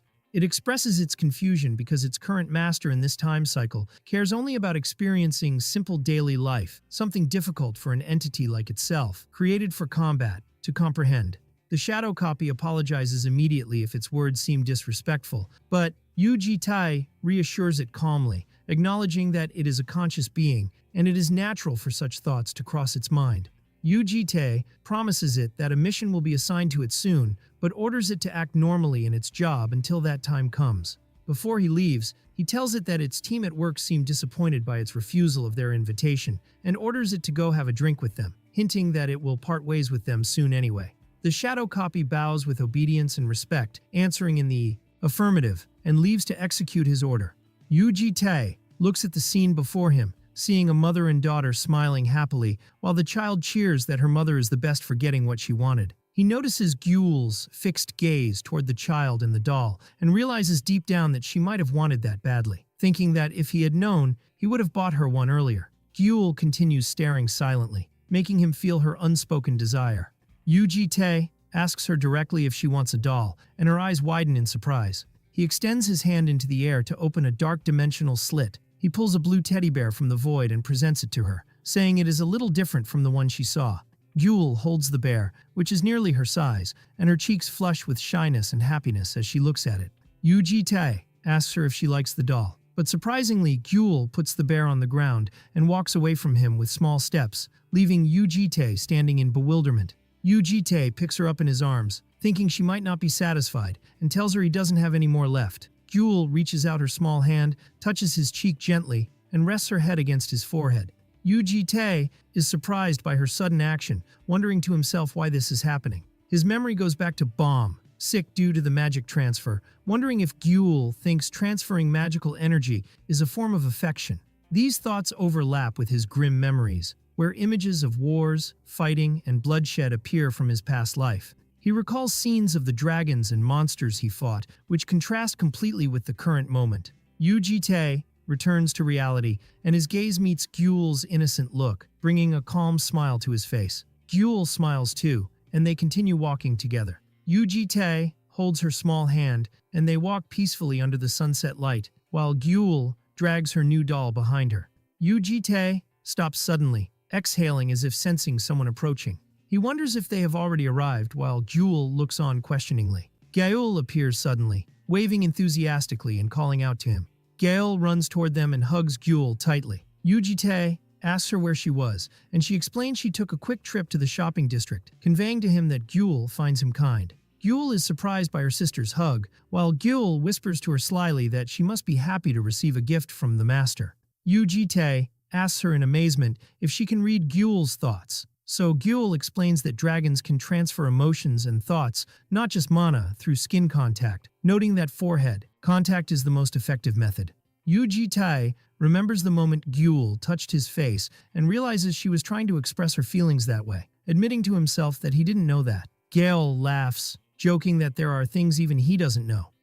Tae notices a large bag on Gyul's back and asks her about it. Gyul smiles and pulls out a new guitar, asking if this is what he meant. She announces enthusiastically that she bought it to be able to communicate her soul and feelings to others without the need for physical contact, adopting a playing pose and asking him if she looks like a singer. She starts playing and singing cheerfully in the middle of the street, assuring Tae that she will work very hard on this. Tae watches Gyul silently as she plays the guitar, recalling memories from his past life, medical tools and syringes lying on the floor next to a guitar, and Gyul sitting exhausted, blood covering her hands and clothes, while empty bottles are scattered around her. Tae looks at her with a look containing a mix of concern and pity for her condition, realizing the magnitude of the suffering she lived through. He returns to reality, seeing her pressing the guitar strings with her injured fingers, admitting her pain, while smoke rises from her damaged fingertips. Tae notices her trembling hand, so he advises her calmly not to push herself too much and not to try with excessive effort. But Gyul is surprised by his advice and asks him why. He asks her to take things slowly while he leaves with Gyul, but she replies that she wants to do her best. Tae changes the subject, asking about Bomb and if she has woken up. Gyul tells him regretfully that Bomb is still sleeping, and her fever hasn't gone down yet, as they walk together and Gyul holds Tae's hand, explaining that this is inevitable because she overexerted herself using magic for consecutive days. He then asks her about Yeoreum, and Gyul tells him while putting her finger on her mouth in thought. She explains that Yeoreum hasn't left her room all day because she is completely addicted to watching dramas. Tae comments to himself that her obsession with something other than fighting is a good development, and better than her causing trouble outside.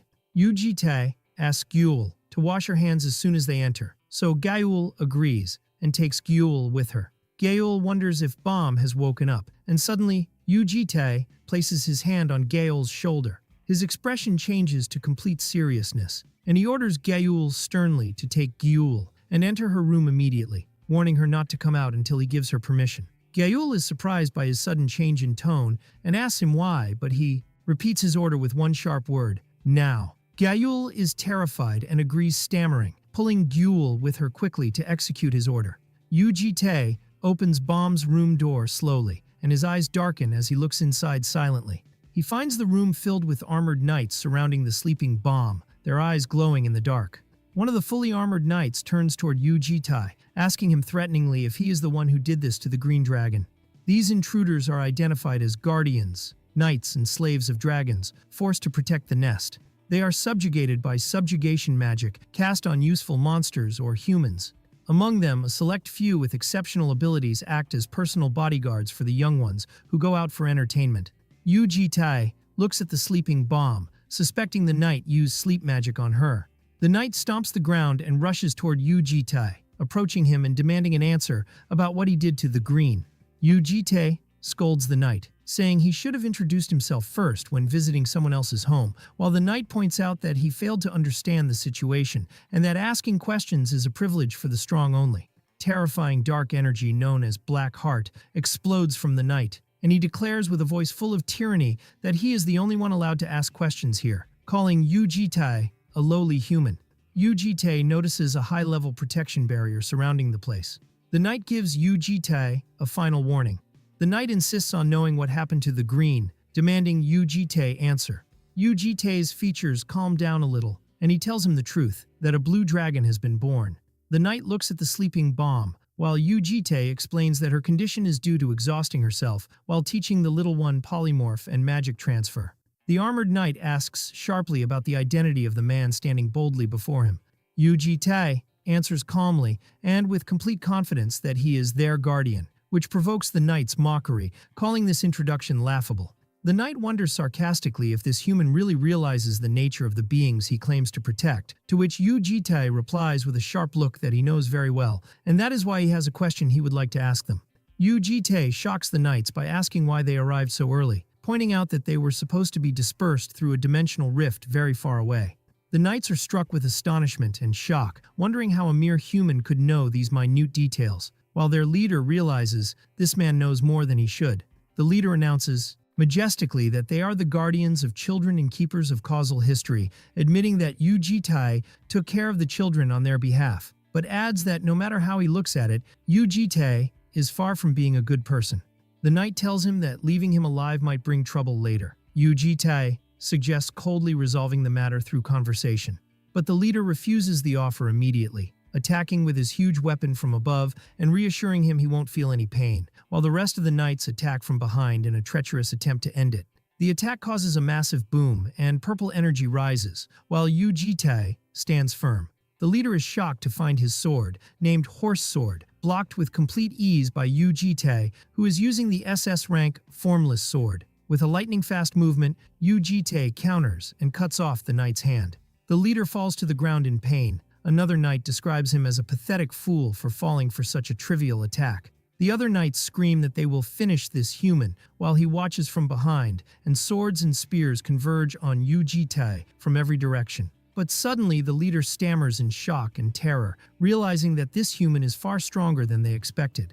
The knights are scattered in the air like broken dolls, their armor and weapons shattered before Yu-Ji-tae's overwhelming power. Yu-Ji-tae stands alone in the middle of the room, which has turned into a junkyard of broken armor and defeated knights, while the leader lying on the ground looks at him in terror. The leader admits to himself that he felt something strange from the beginning. The idea of an ordinary human caring for baby dragons and knowing of their existence was illogical. The leader realizes too late that he should have heeded his initial doubts, certain that the man standing before him is not an ordinary human. The leader describes Yu-Ji-tae in his heart as an absolute and transcendent being who should never be touched, while Yu-Ji-tae looks at him with dark, terrifying eyes. Yu-Ji-tae slowly approaches the trembling leader, reminding him that he suggested talking from the start. The leader asks him if this world is under his rule, but Yu-Ji-tae cuts him off sharply, ordering him to answer his question only, asking the knight how he survived, pointing out that a problem must have occurred in the dimension. The leader yields and explains that the reason is a dimensional distortion.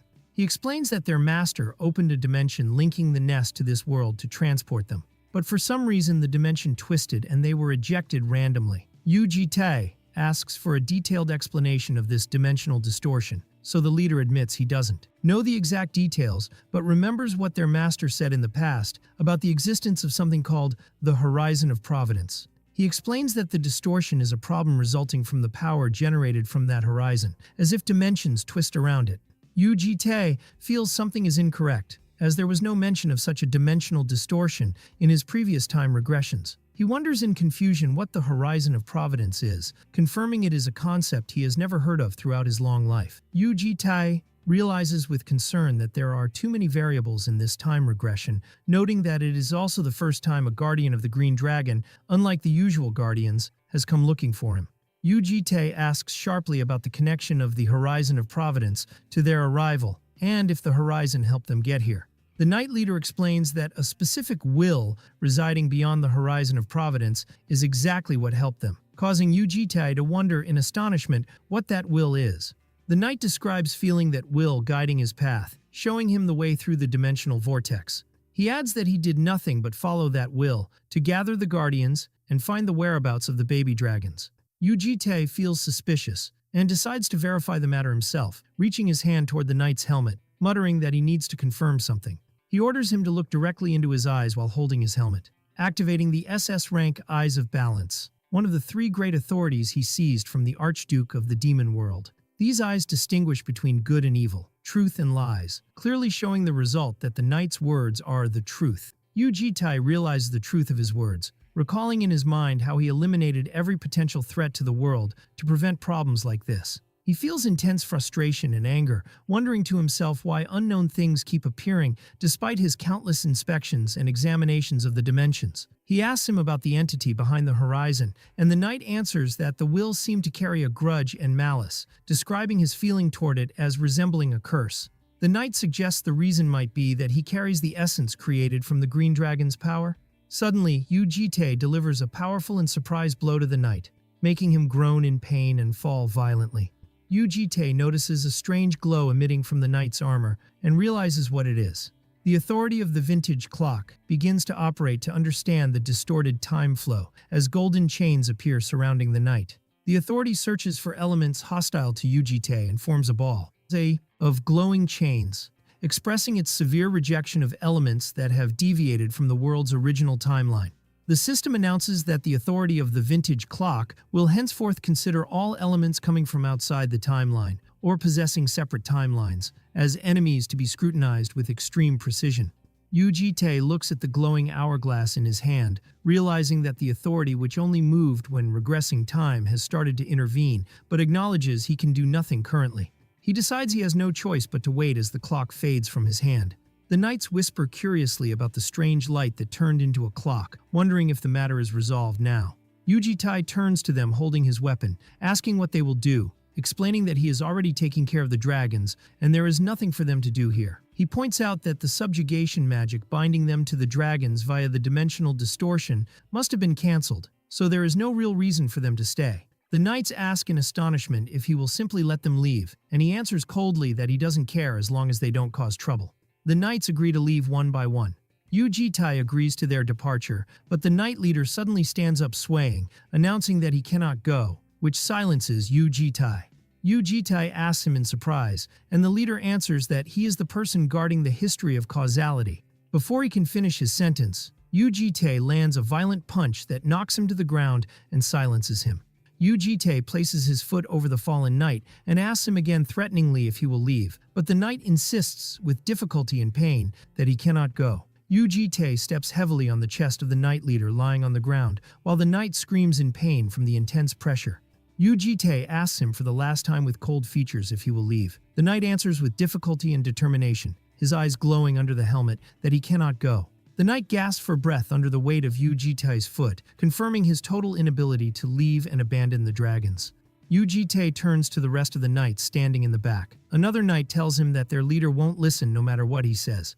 Another knight describes him as slow-witted and a fool who can't seize freedom even when it's right in front of him, so they leave him to do as he pleases. Yuji-Tai stays silent for a moment thinking about it, before letting out a short sigh and announcing his acceptance of the situation with a single word. Yuji-Tai addresses the knight on the ground while summoning his weapon, noting that he needs at least this much stubbornness and toughness to be suitable as a guardian. Then he proceeds to eliminate the rest of the knights, causing the leader to wonder in shock if Yuji-Tai was just testing them, but the latter denies it calmly. Yuji-Tai notes that this knight seems unique and different from those he saw before, and asks him curiously about the reason driving him to want to stay by the Green Dragon so badly. The knight answers while kneeling respectfully that his loyalty to the Green Dragon clan has never changed. Yuji-Tai acknowledges the strength of his loyalty, but reminds him that he is already protecting her. He confronts him with the fact that he is much weaker than him, asking what he can possibly do as a guardian in Yuji-Tai's presence. Yuji-Tai smiles slyly, telling him there is one role that suits him perfectly right now. The scene shifts to the hall where Yo-Reum, Gaiul, and Gyaul are gathered, and Yuji-Tai asks the knight to greet them. Yuji-Tai introduces him to everyone as the newly appointed janitor, while the knight stands stunned, wearing a pink kitchen apron over his full armor. The knight appears later washing dishes seriously while wearing pink rubber gloves, letting out a long sigh that expresses his frustrating new reality. He recalls confronting Yuji-Tai sitting at his computer, asking indignantly what he meant by being a janitor and if this was a joke. He expresses his lack of understanding of the connection between protecting the dragon and doing cleaning chores, insisting it makes no sense to him. Yuji-Tai reminds him coldly that he told him before that he is enough to protect the dragon alone, and that he created this position specifically for him to stay. Yujitai's expression shifts to a terrifying threat, warning him that he will annihilate him completely if he can't even master the job of a janitor, ordering him to do his work well. The knight returns to washing dishes miserably, wondering to himself how he ended up from a majestic knight commander to a dishwasher. Bomb enters the kitchen in comfortable clothes and asks if he is the guardian from Ascalepa. The knight gets flustered and asks anxiously about her health, calling her the Green, then correcting himself. She reassures him with a bright smile that it's just a mild cold. He asks why she is in the kitchen, and she tells him she heard he would be working as a janitor here. Bomb compliments his appearance, saying the apron suits him and looks good on him, causing him to freeze in shock and shyness. She asks him with a gentle and shy smile to take good care of them from now on as Mr. Janitor. The knight blushes behind his iron helmet, feeling deeply touched by her kind words, whether he is cleaning or washing dishes. The knight suddenly gets excited and crushes the plate in his hand from the intensity of his emotion and enthusiasm, swearing loudly to the young miss that he will ensure her hands never get wet with water and to leave everything to Armada. Bomb looks at the shattered plate on the floor and tells him with regret and calm that the plate was very expensive. In another scene full of cuteness, Gyul appears wearing various outfits, sometimes in a blue bear suit, sometimes in a school uniform with a yellow bag, and other times in a gothic dress, while photos are taken of her in different poses.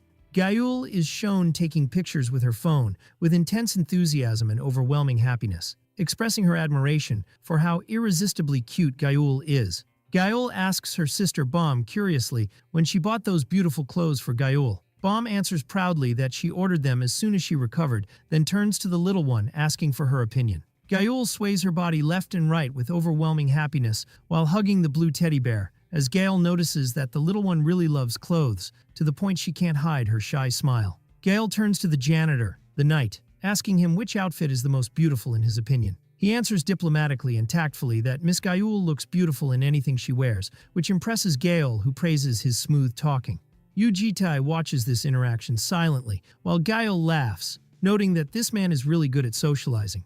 Suddenly, Yujitai surprises Gail with a sharp observation, pointing out that she is still playing the guitar, which causes her intense tension and confusion. Gail tries to deny it, claiming she only plays lightly, but Bomb intervenes while combing Gyul's hair, scolding Yujitai for his harshness, and explaining that Gail loves it. Yujitai denies being harsh, then changes the subject, asking about Yeo who hasn't appeared all day, guessing she is still watching dramas in her room. The guardian intervenes awkwardly, explaining that he tried to clean Miss Yeoreum's room earlier, but she kicked him out. He expresses deep concern because her complexion was extremely pale and she looked in bad shape, recalling the memory of her rudely kicking him out. Bomb comments with a nervous smile that the reason is likely staying up all night, while Yujitai falls silent with features showing annoyance. Yujitai decides to check himself, opening Yeoreum's door to be hit by the smell of smoke and the sight of a room filled with cigarette butts and empty drink cans.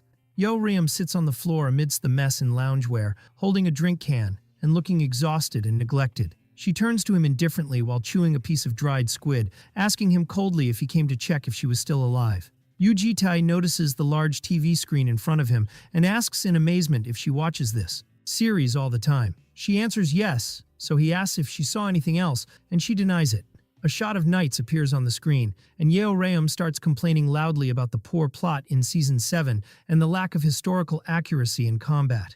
Yujitai simply suggests she stop watching, to which she replies with biting sarcasm, calling him a genius. Yujitai orders her sternly to come out for a moment because he wants to talk to her, so she looks at him in surprise. Yujitai gathers everyone in the living room holding Gyul in his lap, announcing seriously that they will conduct a deep cleaning campaign now. The three girls and the guardian behind them sit on the sofa, and Gail wonders in shock about the reason for this sudden decision to deep clean. Yujitai scolds them, saying, even if they aren't human, they must live like humans as long as they are on Earth, directing his words specifically to Yeoreum and Gyul because of their filthy rooms. Gyul protests in panic, asking when he entered her room, arguing that her mother told her not to enter another person's nest without permission. Bomb replies with a sly smile, asking if her mother didn't also tell her to clean her room before living in it, making Gyul stammer and scream that isn't the point now. Yujitai distributes tasks sternly, assigning the janitor to handle the living room and kitchen, while ordering each of them to clean her own room. Yeoreum complains heavily, calling it madness, asking the point of cleaning when they have a janitor, while Gail next to her looks disgusted by her behavior. Suddenly, Yeoreum wipes her dirty finger on Gail's face, saying she extracted this especially for her, causing Gail to scream in horror and disgust. Gael jumps up screaming she hates dirty things, so Yeo Rayum points at her mockingly saying she hates filth, yet is being scolded for her dirty room. Yeo Rayum stands up bored and directs her words to Shorty, the guardian, ordering him to clean her room because she is going to exercise, and the guardian agrees with total obedience. Bomb tries to wiggle out too, saying she cleaned her room yesterday, so she will go buy dinner ingredients, leaving Gail crying alone on the sofa, justifying that the family has grown, and she must make an effort. Yu Jitae agrees to Bomb's suggestion calmly.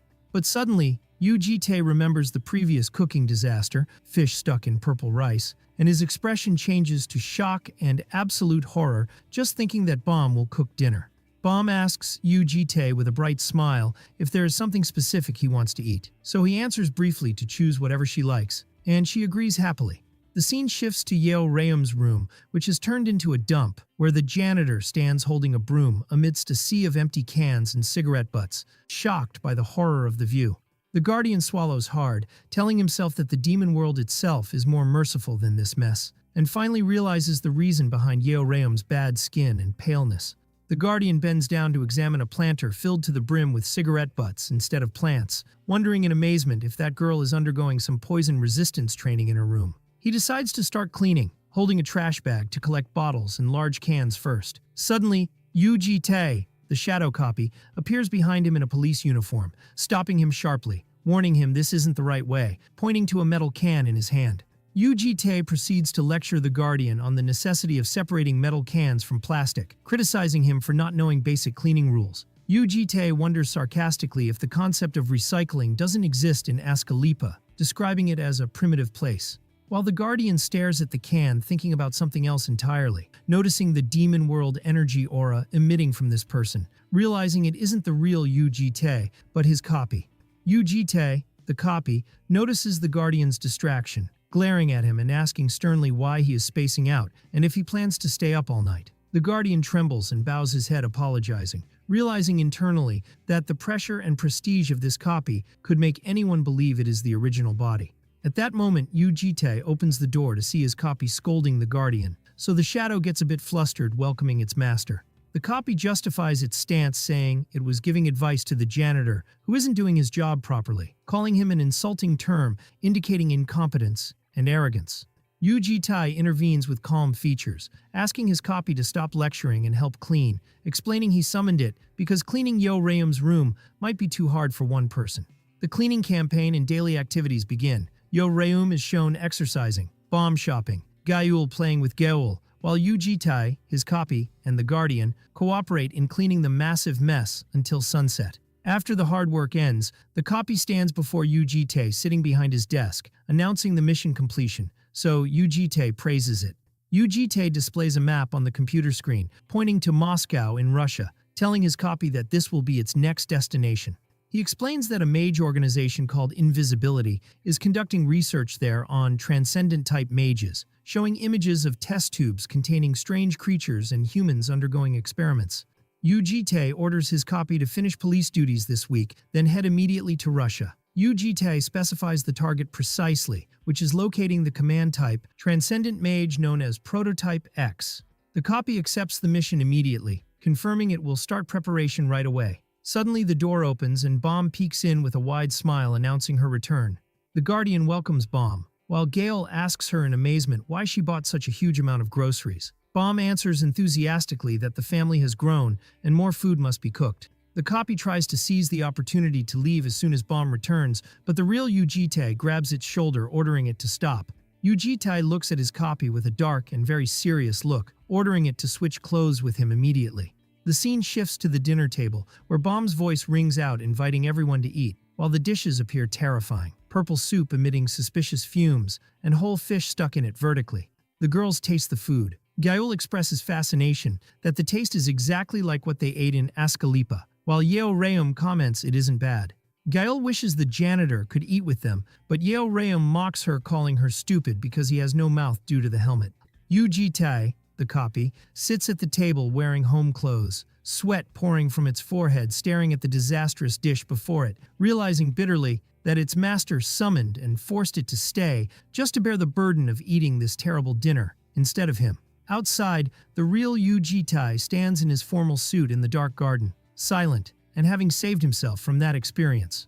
The scene finally shifts to an abandoned factory area near Lair, where panting breaths are heard amidst scattered corpses and blood filling the place. In the abandoned factory, the demon screams with blood covering his face, cursing Yu Ji-tae and warning him of the dire consequences of his actions. He threatens him madly, asking if this human really realizes who stands behind and supports him, while Yu Ji-tae holds him coldly. Yu Ji-tae cuts off the demon's hands, causing him to fall to the ground with immense force, answering with total calm that he knows everything about that supporter. Yu Ji-tae grabs the demon's hair roughly, revealing his knowledge of the supporter's identity. Wei Yan, the professor at the Blue Dragon dorms, or as he is known by his true title, Demon of the Invisibility Organization. Yu Ji-tae plants his blade in the demon's neck, wondering what exactly Wei Yan is planning. Yu Ji-tae activates the SS rank Eyes of Balance, warning the demon that lies won't work on him and ordering him to speak the truth. The demon is terrified and his features shift to extreme fear, admitting stammering that he doesn't know the exact details. But he reveals that Wei Yan promised him that if the plan succeeds within 3 months, he would also be chosen to obtain a seat. It is explained that the seat refers to the 4 chosen demons in the Invisibility Organization, the Elite. Whoever ascends to a seat gets their own legion and rises to the highest demon ranks possessing disaster-class power. Yu Ji-tae thinks about it seriously, realizing this is very strange because Wei Yan never ascended to a seat in any previous time cycles, nor should he have acquired enough power at this timeline to organize a plan of this magnitude. Yu Ji-tae's vintage clock, EX authority, senses malice coming from beyond the horizon of providence. The authority begins searching for the entity that deviated from the law of causality in this world. The system clearly identifies the target as Demon Wei Yan. A warning message appears, stating the detection of interference from an entity outside the timeline, harboring hostility toward the time regression process. It turns out that Demon Wei Yan has deviated from the regression cycle, becoming a singularity, possessing the strongest traits and abilities from all his past life iterations combined.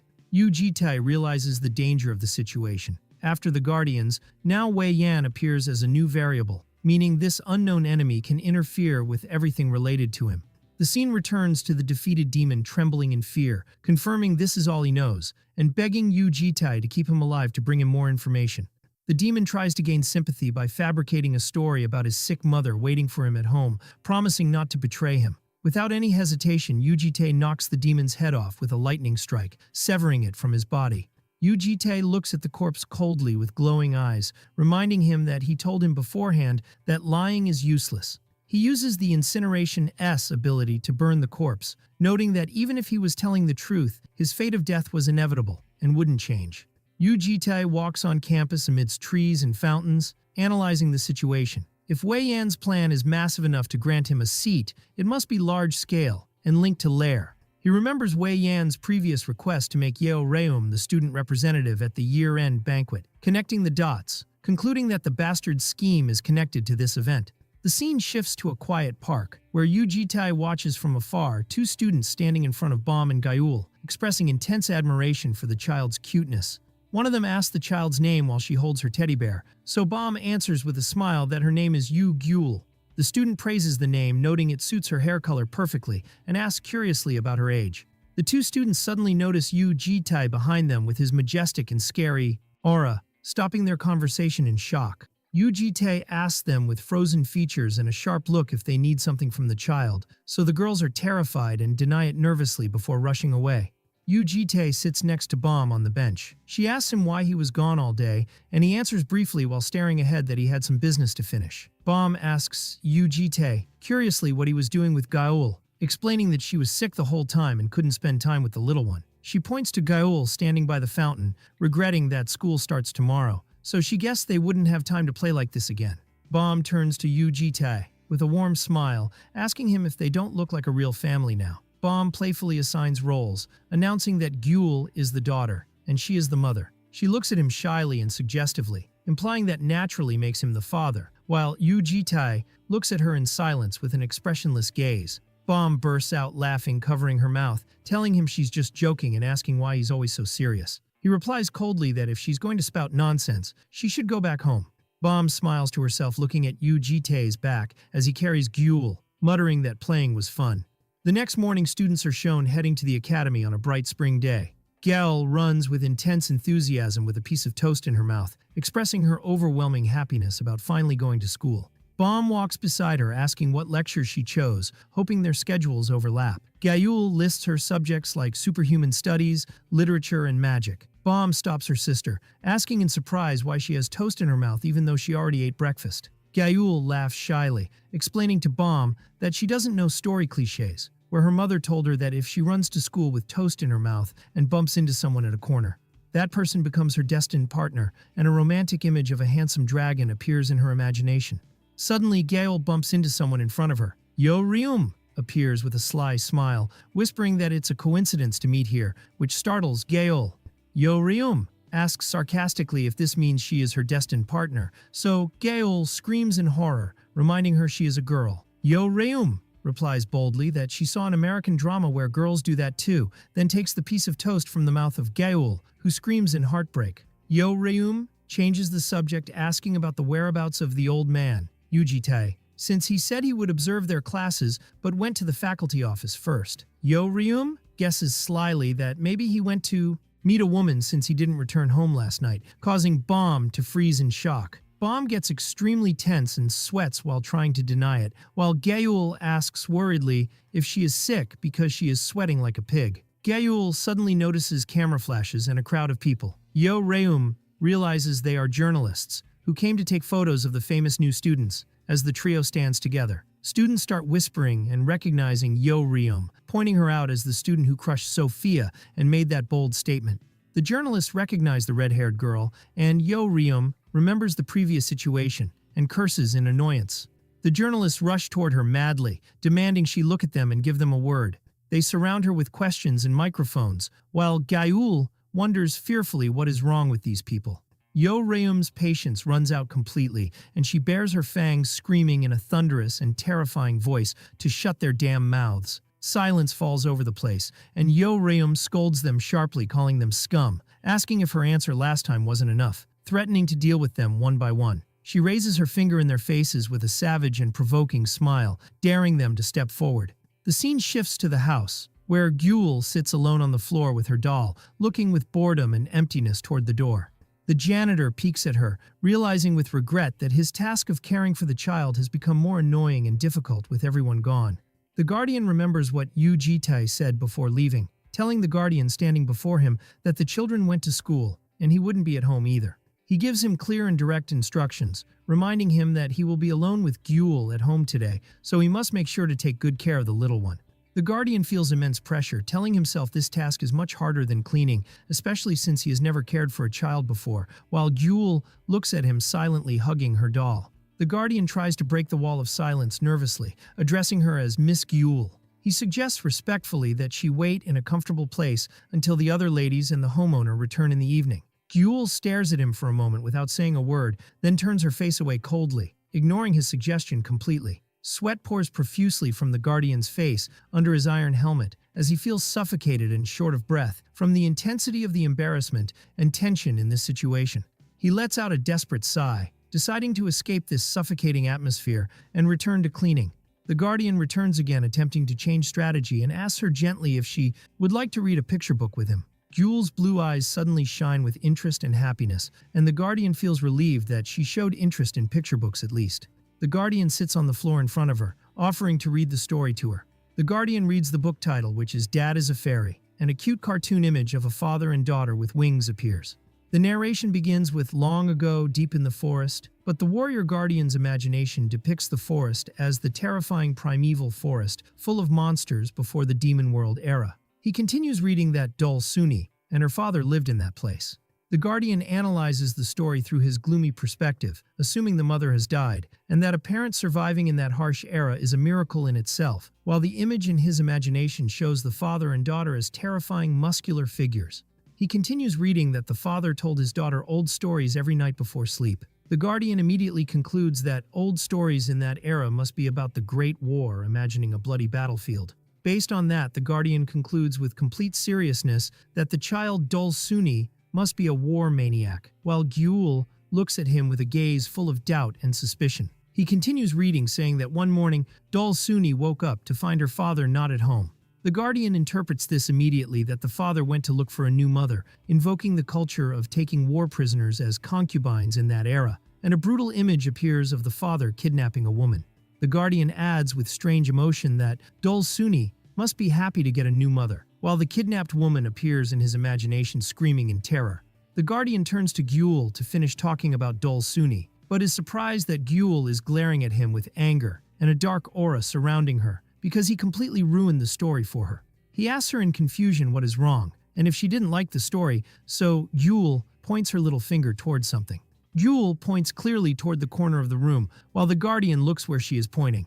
Gyul ends up lying on the floor, happily looking at the story and humming, while the Guardian sits in the corner curled up on himself, frustrated by his abject failure in storytelling. The scene shifts to outside the academy, where a luxurious black car stops and a driver steps out to open the door. A beautiful girl steps out, introduced as Gongju-hee, heir to the Gong clan, one of the 3 great swordsmanship families in Korea, but at this time she cares more about skincare than training. Ju-hee complains while applying makeup, expressing her hatred for sword training because sweating ruins her makeup. Ju-hee notices a large crowd of journalists and photographers gathered at the entrance, arrogantly thinking they are waiting for her, wondering in amazement if they came for her. Her secretary Kim tries to alert her nervously, explaining that he doesn't think they are here to take photos of her, so she turns to him sharply and in shock, asking what he said. Ju-hee wonders with anger and confusion about the identity of the person the journalists are waiting for instead of her, and pushes a photographer aside rudely to pass. She finds the answer in front of her, where Gyul and Yeoreum appear, having just arrived, and Ju-hee admits to herself their breathtaking beauty. But what surprises Gyul is the sight of Yeoreum sitting coldly on the back of a student crawling on all fours, like a human chair, asking her why. Yeoreum answers indifferently that the student is the one who wanted that. The student confirms while trembling and happy at the same time that he is a fan of hers and doesn't mind, so Yeoreum looks at him with contempt, describing his words as nonsense. Yeoreum imposes her control immediately on the press crowd, allowing each one only one question and quickly threatening to leave if they don't stick to the order. She points to a journalist wearing a hat, who starts introducing himself enthusiastically as a representative of Taiwan Public Broadcasting. Yeoreum cuts him off sharply because his intro is too long and moves to the next, while the journalist stands stunned because he hasn't asked his question yet. A French journalist asks her how it feels to be the talk of the supernatural world recently, so she answers while picking her nose that the feeling is dirty and moves to the next. Another asks her about the fan club created for her, so she stomps her foot hard on the back of the human chair, describing them as a bunch of crazies. A chubby journalist wearing glasses steps forward, asking her about the meaning of the words she shouted at the Blue Dragon dorm interview site. Yeoreum looks at him with disgust, saying he already knows the answer, and mocks the smell of his foot sweat wafting from him. The journalist insists slyly on a detailed explanation, wondering why she chose those obscene words specifically among all words. He approaches her with a slimy smile, hinting at the possibility of other intentions behind her actions. Yeoreum leans toward him with a bold and provoking smile, whispering a question if he wants to do it with her, which confuses the journalist. Her look changes suddenly to sharpness, reminding him he knows she's joking, and asks why he continues to troll and stall. The journalist bares his fangs, threatening her that journalism is a dirty profession, and that if she cooperates nicely, he can be nice too. Yeoreum grabs his shirt tightly, warning him that her patience has limits, while Gyul tries to calm the situation. The journalist notices the camera is recording, so he decides to provoke her more to get high views, smiling slyly. He whispers a clear threat that he will write the article his way if she continues this stubbornness. He threatens to publish a headline claiming she requested a sexual relationship with him, challenging her to say whatever she wants.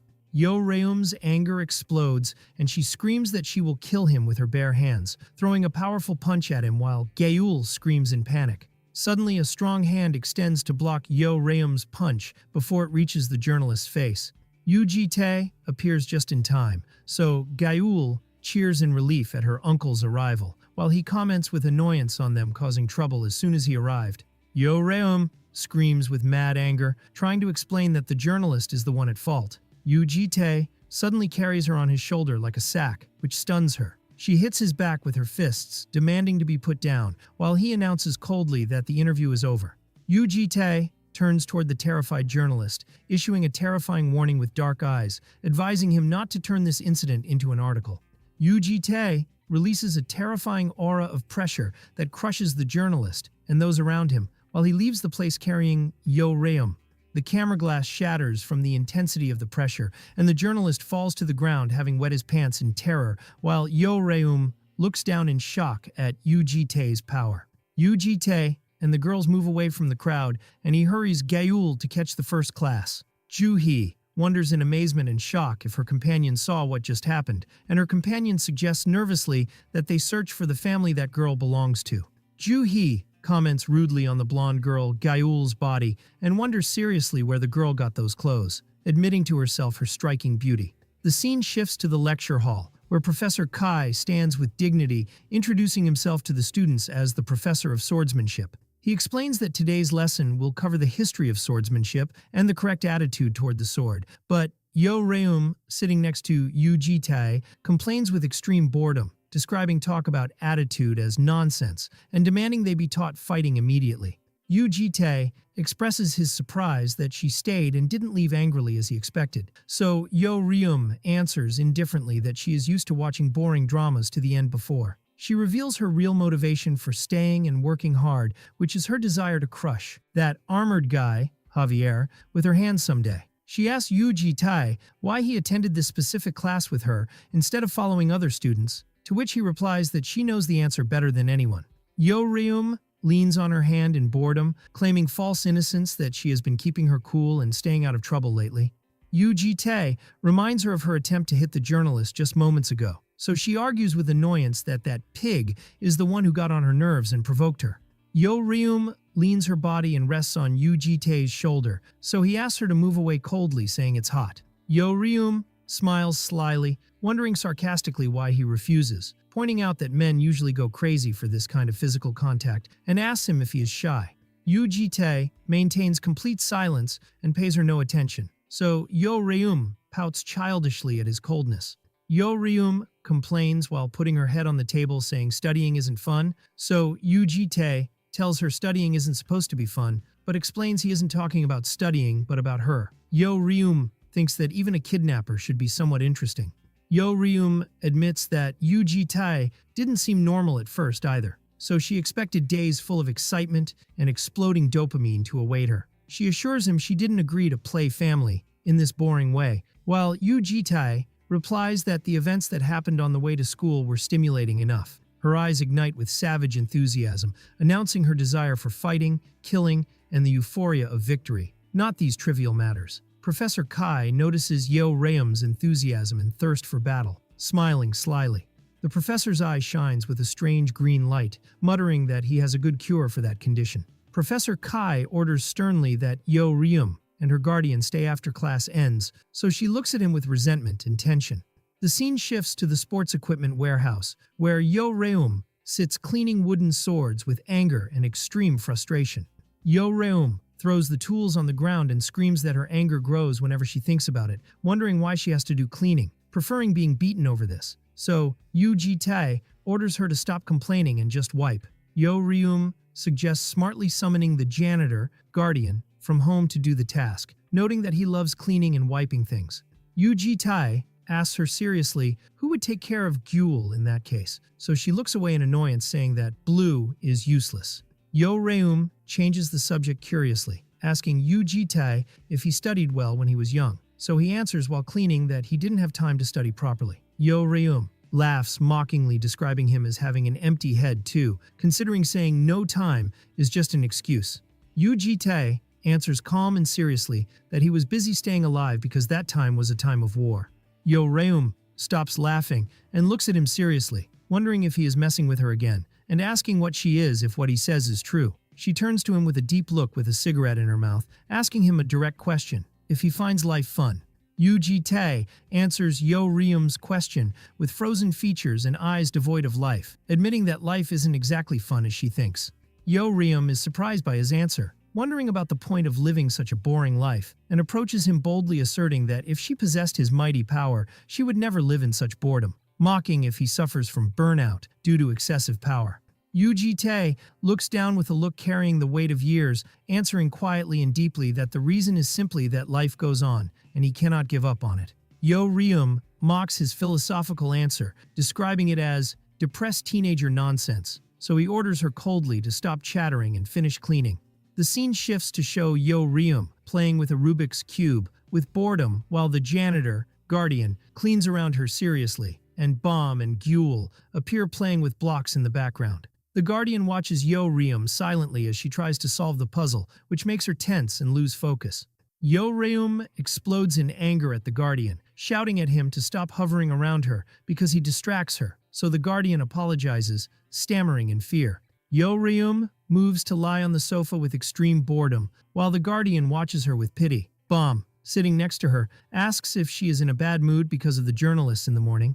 Yo Ryum denies that, explaining it's about the lack of fun, and that she feels bored because she hasn't had a real fight in a while. Yo Ryum suddenly calls Bomb Unni, big sister, which causes Bomb a severe shock that makes her freeze in place.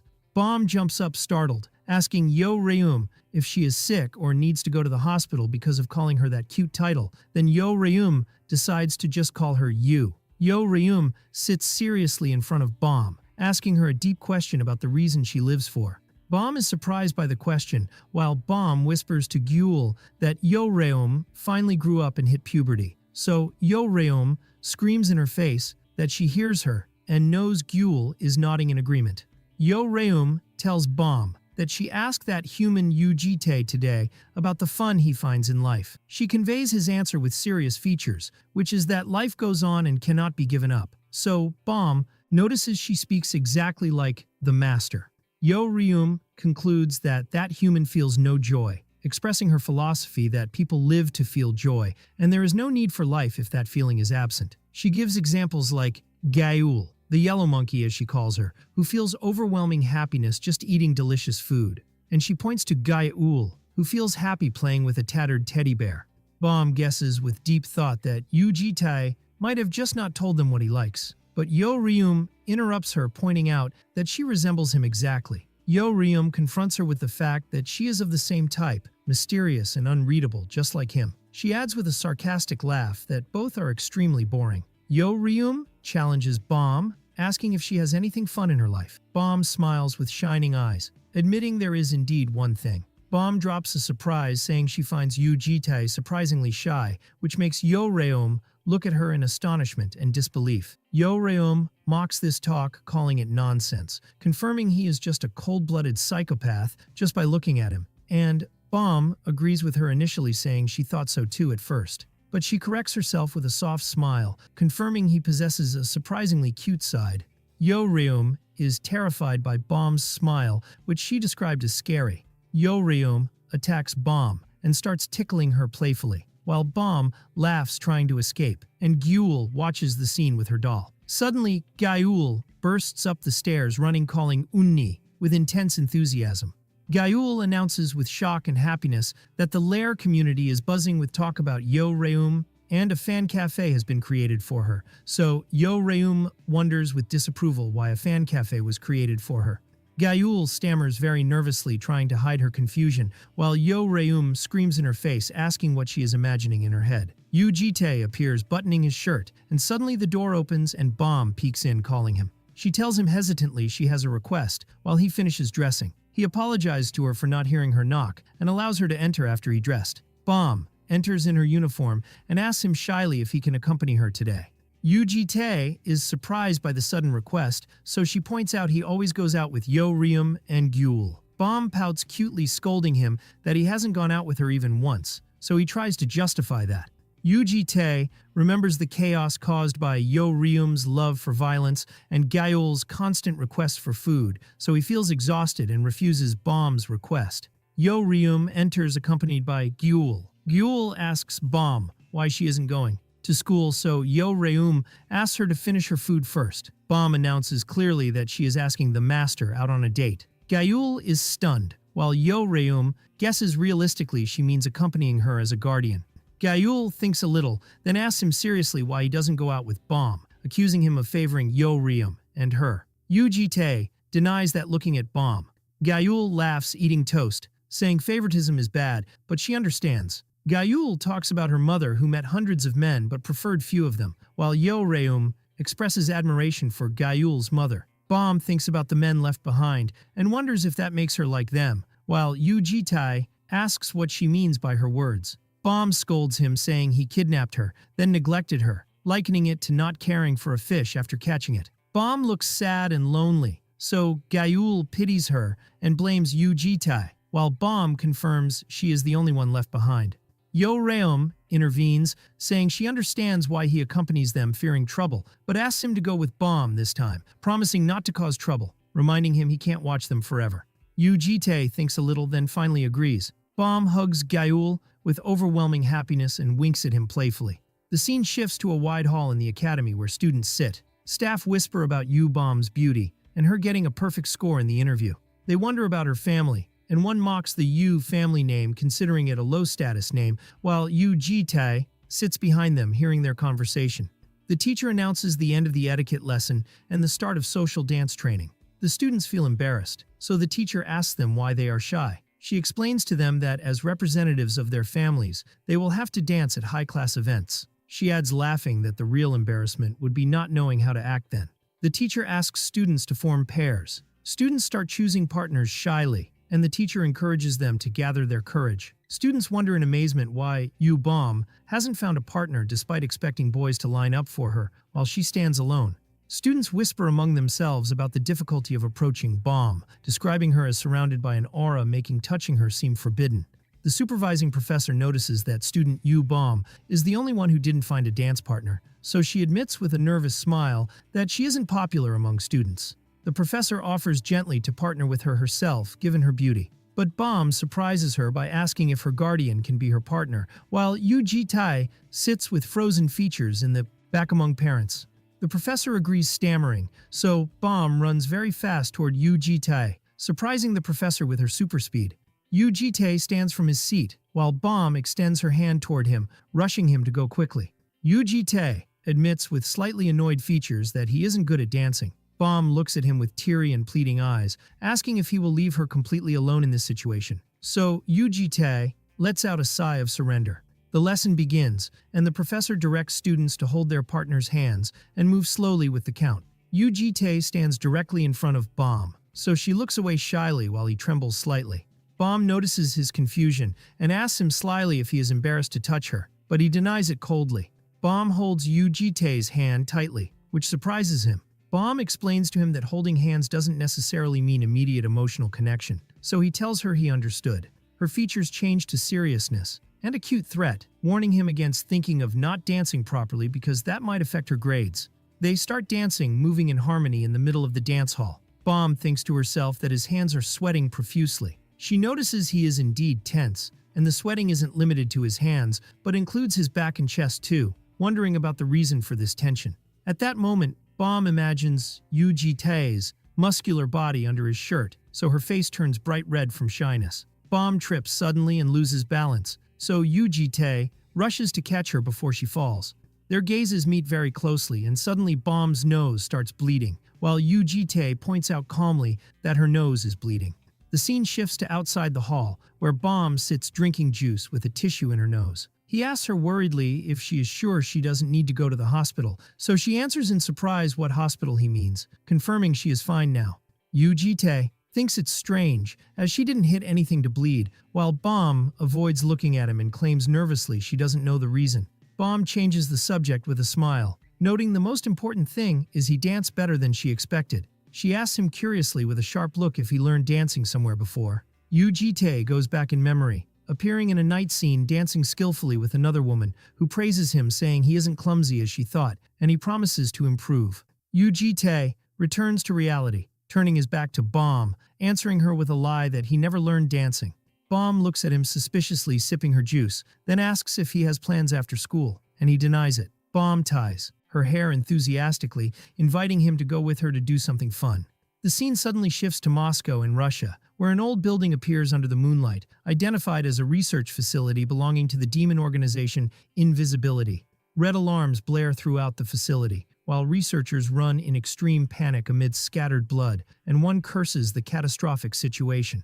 A female researcher with demonic features flees running, wondering in terror about the source of that monster that appeared suddenly. She reaches a locked door, realizing the current power isn't enough to stop the intruder, and tries desperately to contact headquarters. Suddenly, Yu Ji-tae's shadow in black clothes appears directly behind her, asking her coldly where she is going in such a hurry. The researcher trembles, trapped, asking stammering what this intruder wants from her. Yu Ji-tae asks her with eyes glowing blue if his master is looking for something, specifically the whereabouts of Prototype X, the command-type transcendent demon. The researcher refuses to answer, screaming she prefers death over revealing the secret, so the shadow grabs her by the neck. Yu Ji-tae's shadow notes, while shadows surround him, that the true nature of demons always shows when death approaches. He focuses his gaze on the researcher's eye, describing how the human appearance protrudes and moves like a puppet with cut strings when pain becomes unbearable. Yu Ji-tae's shadow grabs the researcher's neck, offering her with terrifying sarcasm to dance alone under the moonlight. Yu Ji-tae's shadow stands coldly over the corpse, with blood dripping from his hand after finishing the deed. The shadow communicates telepathically with his original body, informing him that Prototype X has already been converted to a display model and moved to the Invisibility Organization headquarters. Yu Ji-tae's shadow points out that Prototype X this time takes the form of a female bound inside a water tank, unlike previous time regressions. Yu Ji-tae confirms from the shadow that the researcher who was eliminated is named Vera. Yu Ji-tae orders his copy to disguise as that woman Vera and infiltrate the Invisibility headquarters to find out X's true identity. The copy declares loyalty and begins executing the mission, while the scene shifts to a clothing store where Yu Ji-tae waits sitting. Yu Ji-tae thinks about the danger of Prototype X, a demon possessing a special ability to merge the minds of countless demons in one place. Images of demons and destruction appear. As the longer it stays, the more dangerous and brutal it becomes. Yu Ji-tae remembers he always prioritized killing Prototype X in every previous time regression, but information differed this time, making the search difficult. He activates the Vintage Clock Authority to read the malice coming from beyond the horizon of Providence, searching for the existence that deviated from the world's timeline. He focuses his sight, realizing that X's identity change is also the work of that malice the Guardian mentioned. He clenches his fist tightly, deciding internally that nothing changes, and that he will simply kill everything that disturbs the peace of his daily life. Bomb interrupts him, calling him from behind the curtain. She rushes him to look, so he turns to her with questioning features. Bomb comes out wearing a bold black swimsuit, standing with a transparent cover, asking him with a smile if it suits her. Yu Ji-tae looks away, asking what she is doing, so she answers with a cheerful laugh that summer is approaching and she thought of buying one. She invites him to come inside the curtain to see more clearly because he can't see well from his place. Yu Ji-tae reminds her about the fun thing she suggested earlier, and if this is the silly prank she meant. Bomb pouts cutely, saying it is fun for her. Yu Ji-tae asks if she is thinking strange thoughts, warning her seriously against provoking his anger. They leave the store and walk together, where Bomb continues teasing him, claiming he honestly wanted to see her, while he denies it completely amidst her playful persistence. Bomb asks Yu Ji-tae, cheerfully humming, if she should just buy that outfit. Yu Ji-tae tells her if she finished playing, they should return home. Bomb explains to him seriously that they originally came here to buy gifts for the children, so Yu Ji-tae wonders in surprise about the gifts. Bomb explains that Gyul's teddy bear has become completely tattered, so she plans to buy a new one for her, in addition to gifts for the rest of the children too. Yu Ji-tae asks Bomb what she will buy for the others, so she tells him Gyul knows nothing but buying clothes and cares about nothing else, so she will buy her a good wallet so she doesn't feel lacking when going out with friends later. And when he asks her about Yo Reum, Bomb explains she asked her yesterday, and she said there is something she wanted she saw in a movie, and Bomb comments that her request is a bit strange. Bomb suggests she goes to look for Gyul and Yo Reum's gifts, while he goes to choose Gyul's gift, so Yu Ji-tae agrees immediately. Yu Ji-tae leaves the place, while Bomb looks at his back worriedly and mutters, wondering if it will be okay leaving him to choose alone. The scene shifts to a toy store called Toy and Toy, where the female employee sits bored behind the counter. Yu Ji-tae enters the store holding a teddy bear, so the employee starts analyzing him, seeing his age as late 20s or early 30s, and based on his height and body he might be a model or soldier, and his face is handsome too. The employee notices he is unaccompanied by a woman, and his looks suggest he understands nothing about children's toys. Her eyes shine and her features turn sly, having discovered a naive person easy to exploit, believing this type opens his wallet easily, so she welcomes him enthusiastically, asking about the child's age. Yu Ji-tae answers her holding the bear that she is about 4 years old. The employee claps her hands saying it's the age when they are cutest, asking if she is his daughter, but he denies, explaining she is just a child he knows. The employee deduces he is the child's uncle, praising him, saying it's rare for an uncle to choose a gift himself, confirming the child will love it. But she mocks him, considering he lacks sense in choosing, while Yu Ji-tae looks at her questioning. The employee begins her marketing plan, suggesting role-playing toys instead of dolls, showing him a toy stethoscope, noting that playing with the child this way builds a strong bond. She offers him the hospital game set and tempts him with a 10% discount if he buys it with other sets. Yu Ji-tae imagines Gyul in a little nurse outfit, so he agrees immediately, making the employee feel victorious. Yu Ji-tae appears carrying a huge pile of boxes and gifts, while the employee assures him the amount might seem large, but is necessary for the child's emotional growth, promising he won't regret it. She asks him at checkout if he will pay by card, and he answers yes. The employee is stunned when she sees the black card issued only for ultra-wealthy families, VIP, realizing why he bought everything she recommended without hesitation. Her view of him changes completely. The more she looks at him, the more attractive and charming he seems, wondering if he is married and thinking of seducing him. She asks him shyly and nervously if he has a girlfriend. Suddenly, Bomb appears, grabbing his arm, calling him Appa, and asks in shock if he bought all this, so the employee is disappointed, thinking she is his girlfriend. Bomb wonders why he bought random things even though they agreed to buy a doll for Gyul, so Yu Ji-tae simply answers, doll. The employee realizes from context she must be his younger sister. The employee tries to salvage the situation, saying the child might not be used to toys at first, but Bomb interrupts her. Bomb's face darkens, and a scary aura appears around her as she interrupts the employee strictly, saying she told her Gyul doesn't like this kind of toy. Bomb picks up a simple teddy bear, saying she thinks this will be good. Bomb explains this doll resembles the one Gyul originally owned, so it won't be confusing for her. So Yu Ji-tae admits he intended to buy that doll originally. Bomb asks the employee with a bright smile if she will get a VIP discount for this bear. The scene shifts to the house at night, where the screams of Gyul, Yo-reum, and Gyul rise with intense excitement upon seeing the gifts. The new brown bear appears next to luxury gift bags on the floor. Gyul dances with overwhelming happiness, holding her new wallet, expressing her deep love for Bomb and Yu Ji-tae because she was hesitant to buy it, while Yo-reum stands holding her gift bag, and Gyul looks at her new bear with shining eyes. Gyul asks curiously what Yo-reum got, since Gyul got a doll, so Yo-reum wonders about her gift too. It turns out Yo-reum's gift is adult toys, as she requested, appearing holding handcuffs and a whip with a terrifying demonic smile. Yo-reum calls Gyul monkey, asking her to come closer to try something, while Gyul retreats in extreme terror, refusing. It ends with Gyul screaming and begging while Yo-reum tries to cuff her hands. Meanwhile, Yu Ji-tae sits holding little Gyul in his lap, enjoying the quiet moment while she hugs her new doll happily. Bomb approaches him with a small box in hand, asking him to take it too. Yu Ji-tae opens the box to find a navy blue tie inside. Bomb explains she bought it because she noticed he always wears the same tie during classes. Bomb promises with a gentle smile to gift him a full suit when she earns money herself later, so he thanks her quietly. Yu Ji-tae asks her if she bought something for herself as he advised, and she answers that she did buy something indeed. When he asks her what she bought, Bomb smiles a mysterious and bright smile, telling him she will show him later. The scene shifts in time to several weeks later, where the janitor opens the room door.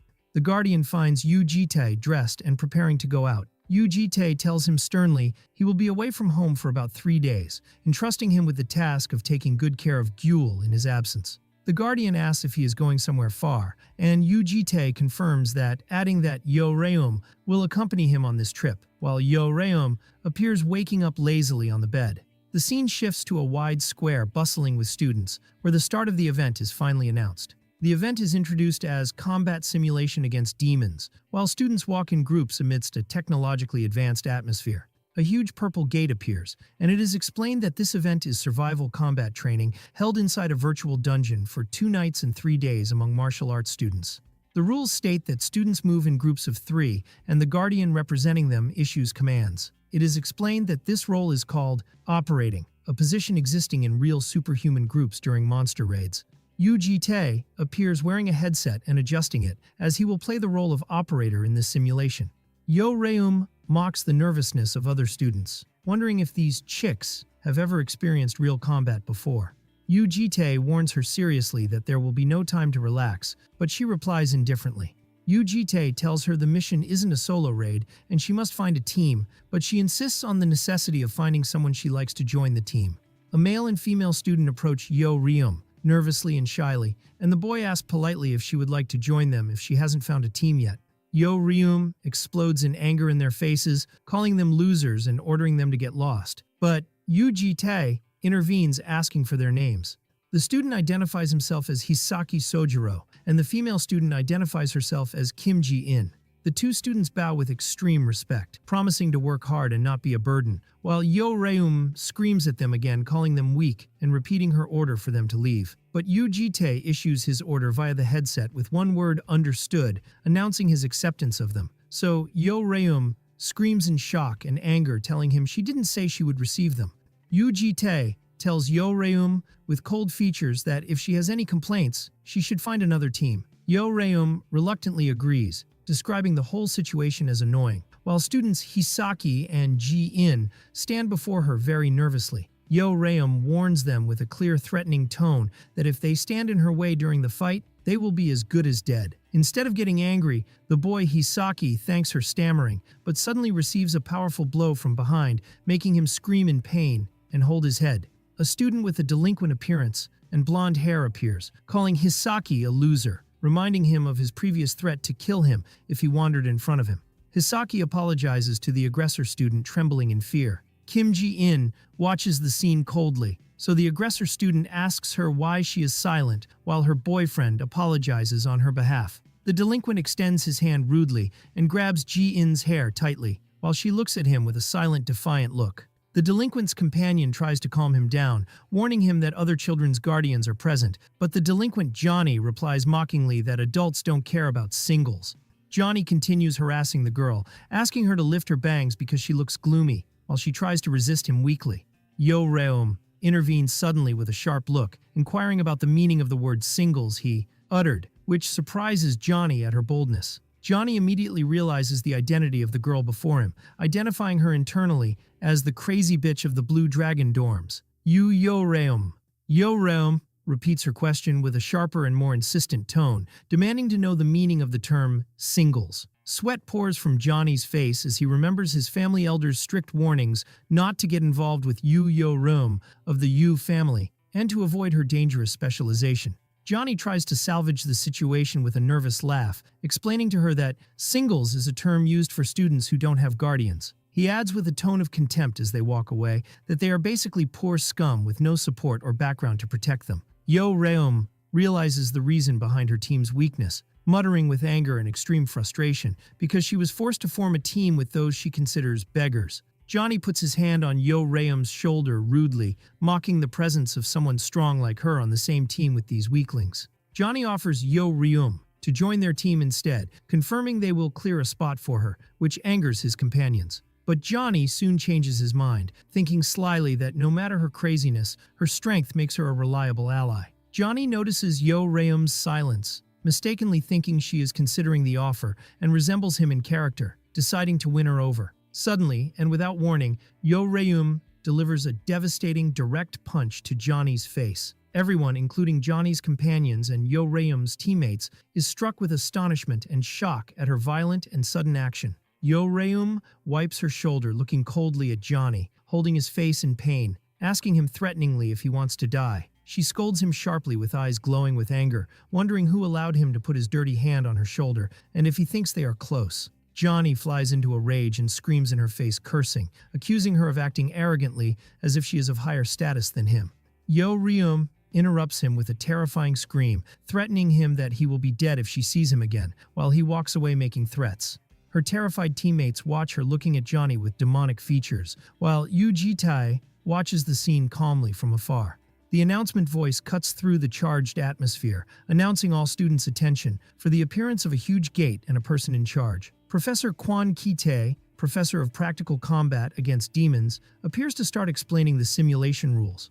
He explains that students will split into teams, and each team will start from a specific point inside the simulation arena. He concludes his explanation stating that points for activity, kills, deaths, and even damage inflicted will be calculated and student rankings broadcast in real time. Professor Quan Ki-tai clarifies a crucial rule for the simulation, which is that in case of death, the student will be revived in a different location after 3 hours, forcing them to be extremely cautious.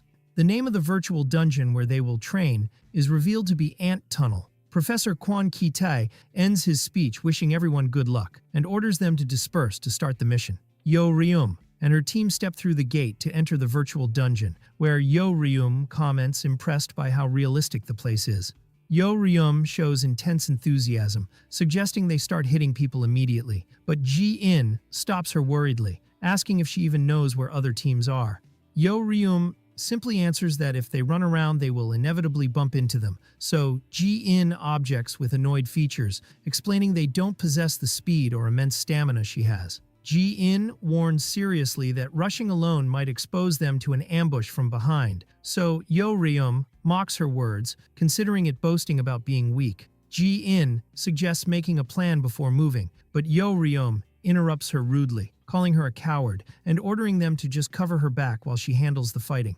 Things heat up when Ji-in reminds her this is a team match, not individual, so Yo Ryum's eyes ignite with anger, scaring them with terrifying looks, reminding them she accepted them in her team out of pity. So there is no need for arrogance now, while Hisaki tries to calm the tense situation. Yu-ji-tae's voice cuts through the quarrel, calling out to them. Yu-ji-tae asks seriously if there is a target number of teams they want to eliminate, then asks specifically how many teams they want him to drop them behind. Ji-in is stunned, confirming this is impossible because other operators won't reveal their locations easily, while Yo Ryum asks with savage enthusiasm what he means by that, then realizes his intent. Yo Ryum announces with a wild desire to fight that she wants to eliminate every team she lays eyes on. The scene shifts to another place in the dungeon, where Johnny holds his swollen nose, cursing the pain he still feels. His colleagues blame him for his recklessness and messing with Yo Ryum, despite family warnings. So he justifies his stance, saying he was only trying to be friendly and didn't know she was that crazy. His colleague asks him suspiciously if he was serious about kicking one of them out to include Yo Ryum, so Johnny denies it very nervously, claiming he was only testing her reaction. Johnny threatens to tear her apart as soon as he catches her in revenge for what she did. But suddenly, he hears a mocking voice from above repeating his words, "Tear me apart?" shocking and terrifying him. Yo Ryum descends from above with immense speed, sword drawn, challenging him with a terrifying smile to try executing his threat. With a lightning-fast and violent movement, Yo Ryum kicks Johnny's face, causing his HP to drop sharply, creating a massive boom amidst the group. Johnny's colleagues scream in extreme panic, announcing an ambush and readying to fight with their weapons. Yo Ryum lands on the ground in a squatting position, telling them sarcastically they are wrong to call what is happening a fight. She raises her head with a demonic smile and eyes glowing blood red, announcing this isn't a fight but a one-sided hunt, calling them dogs.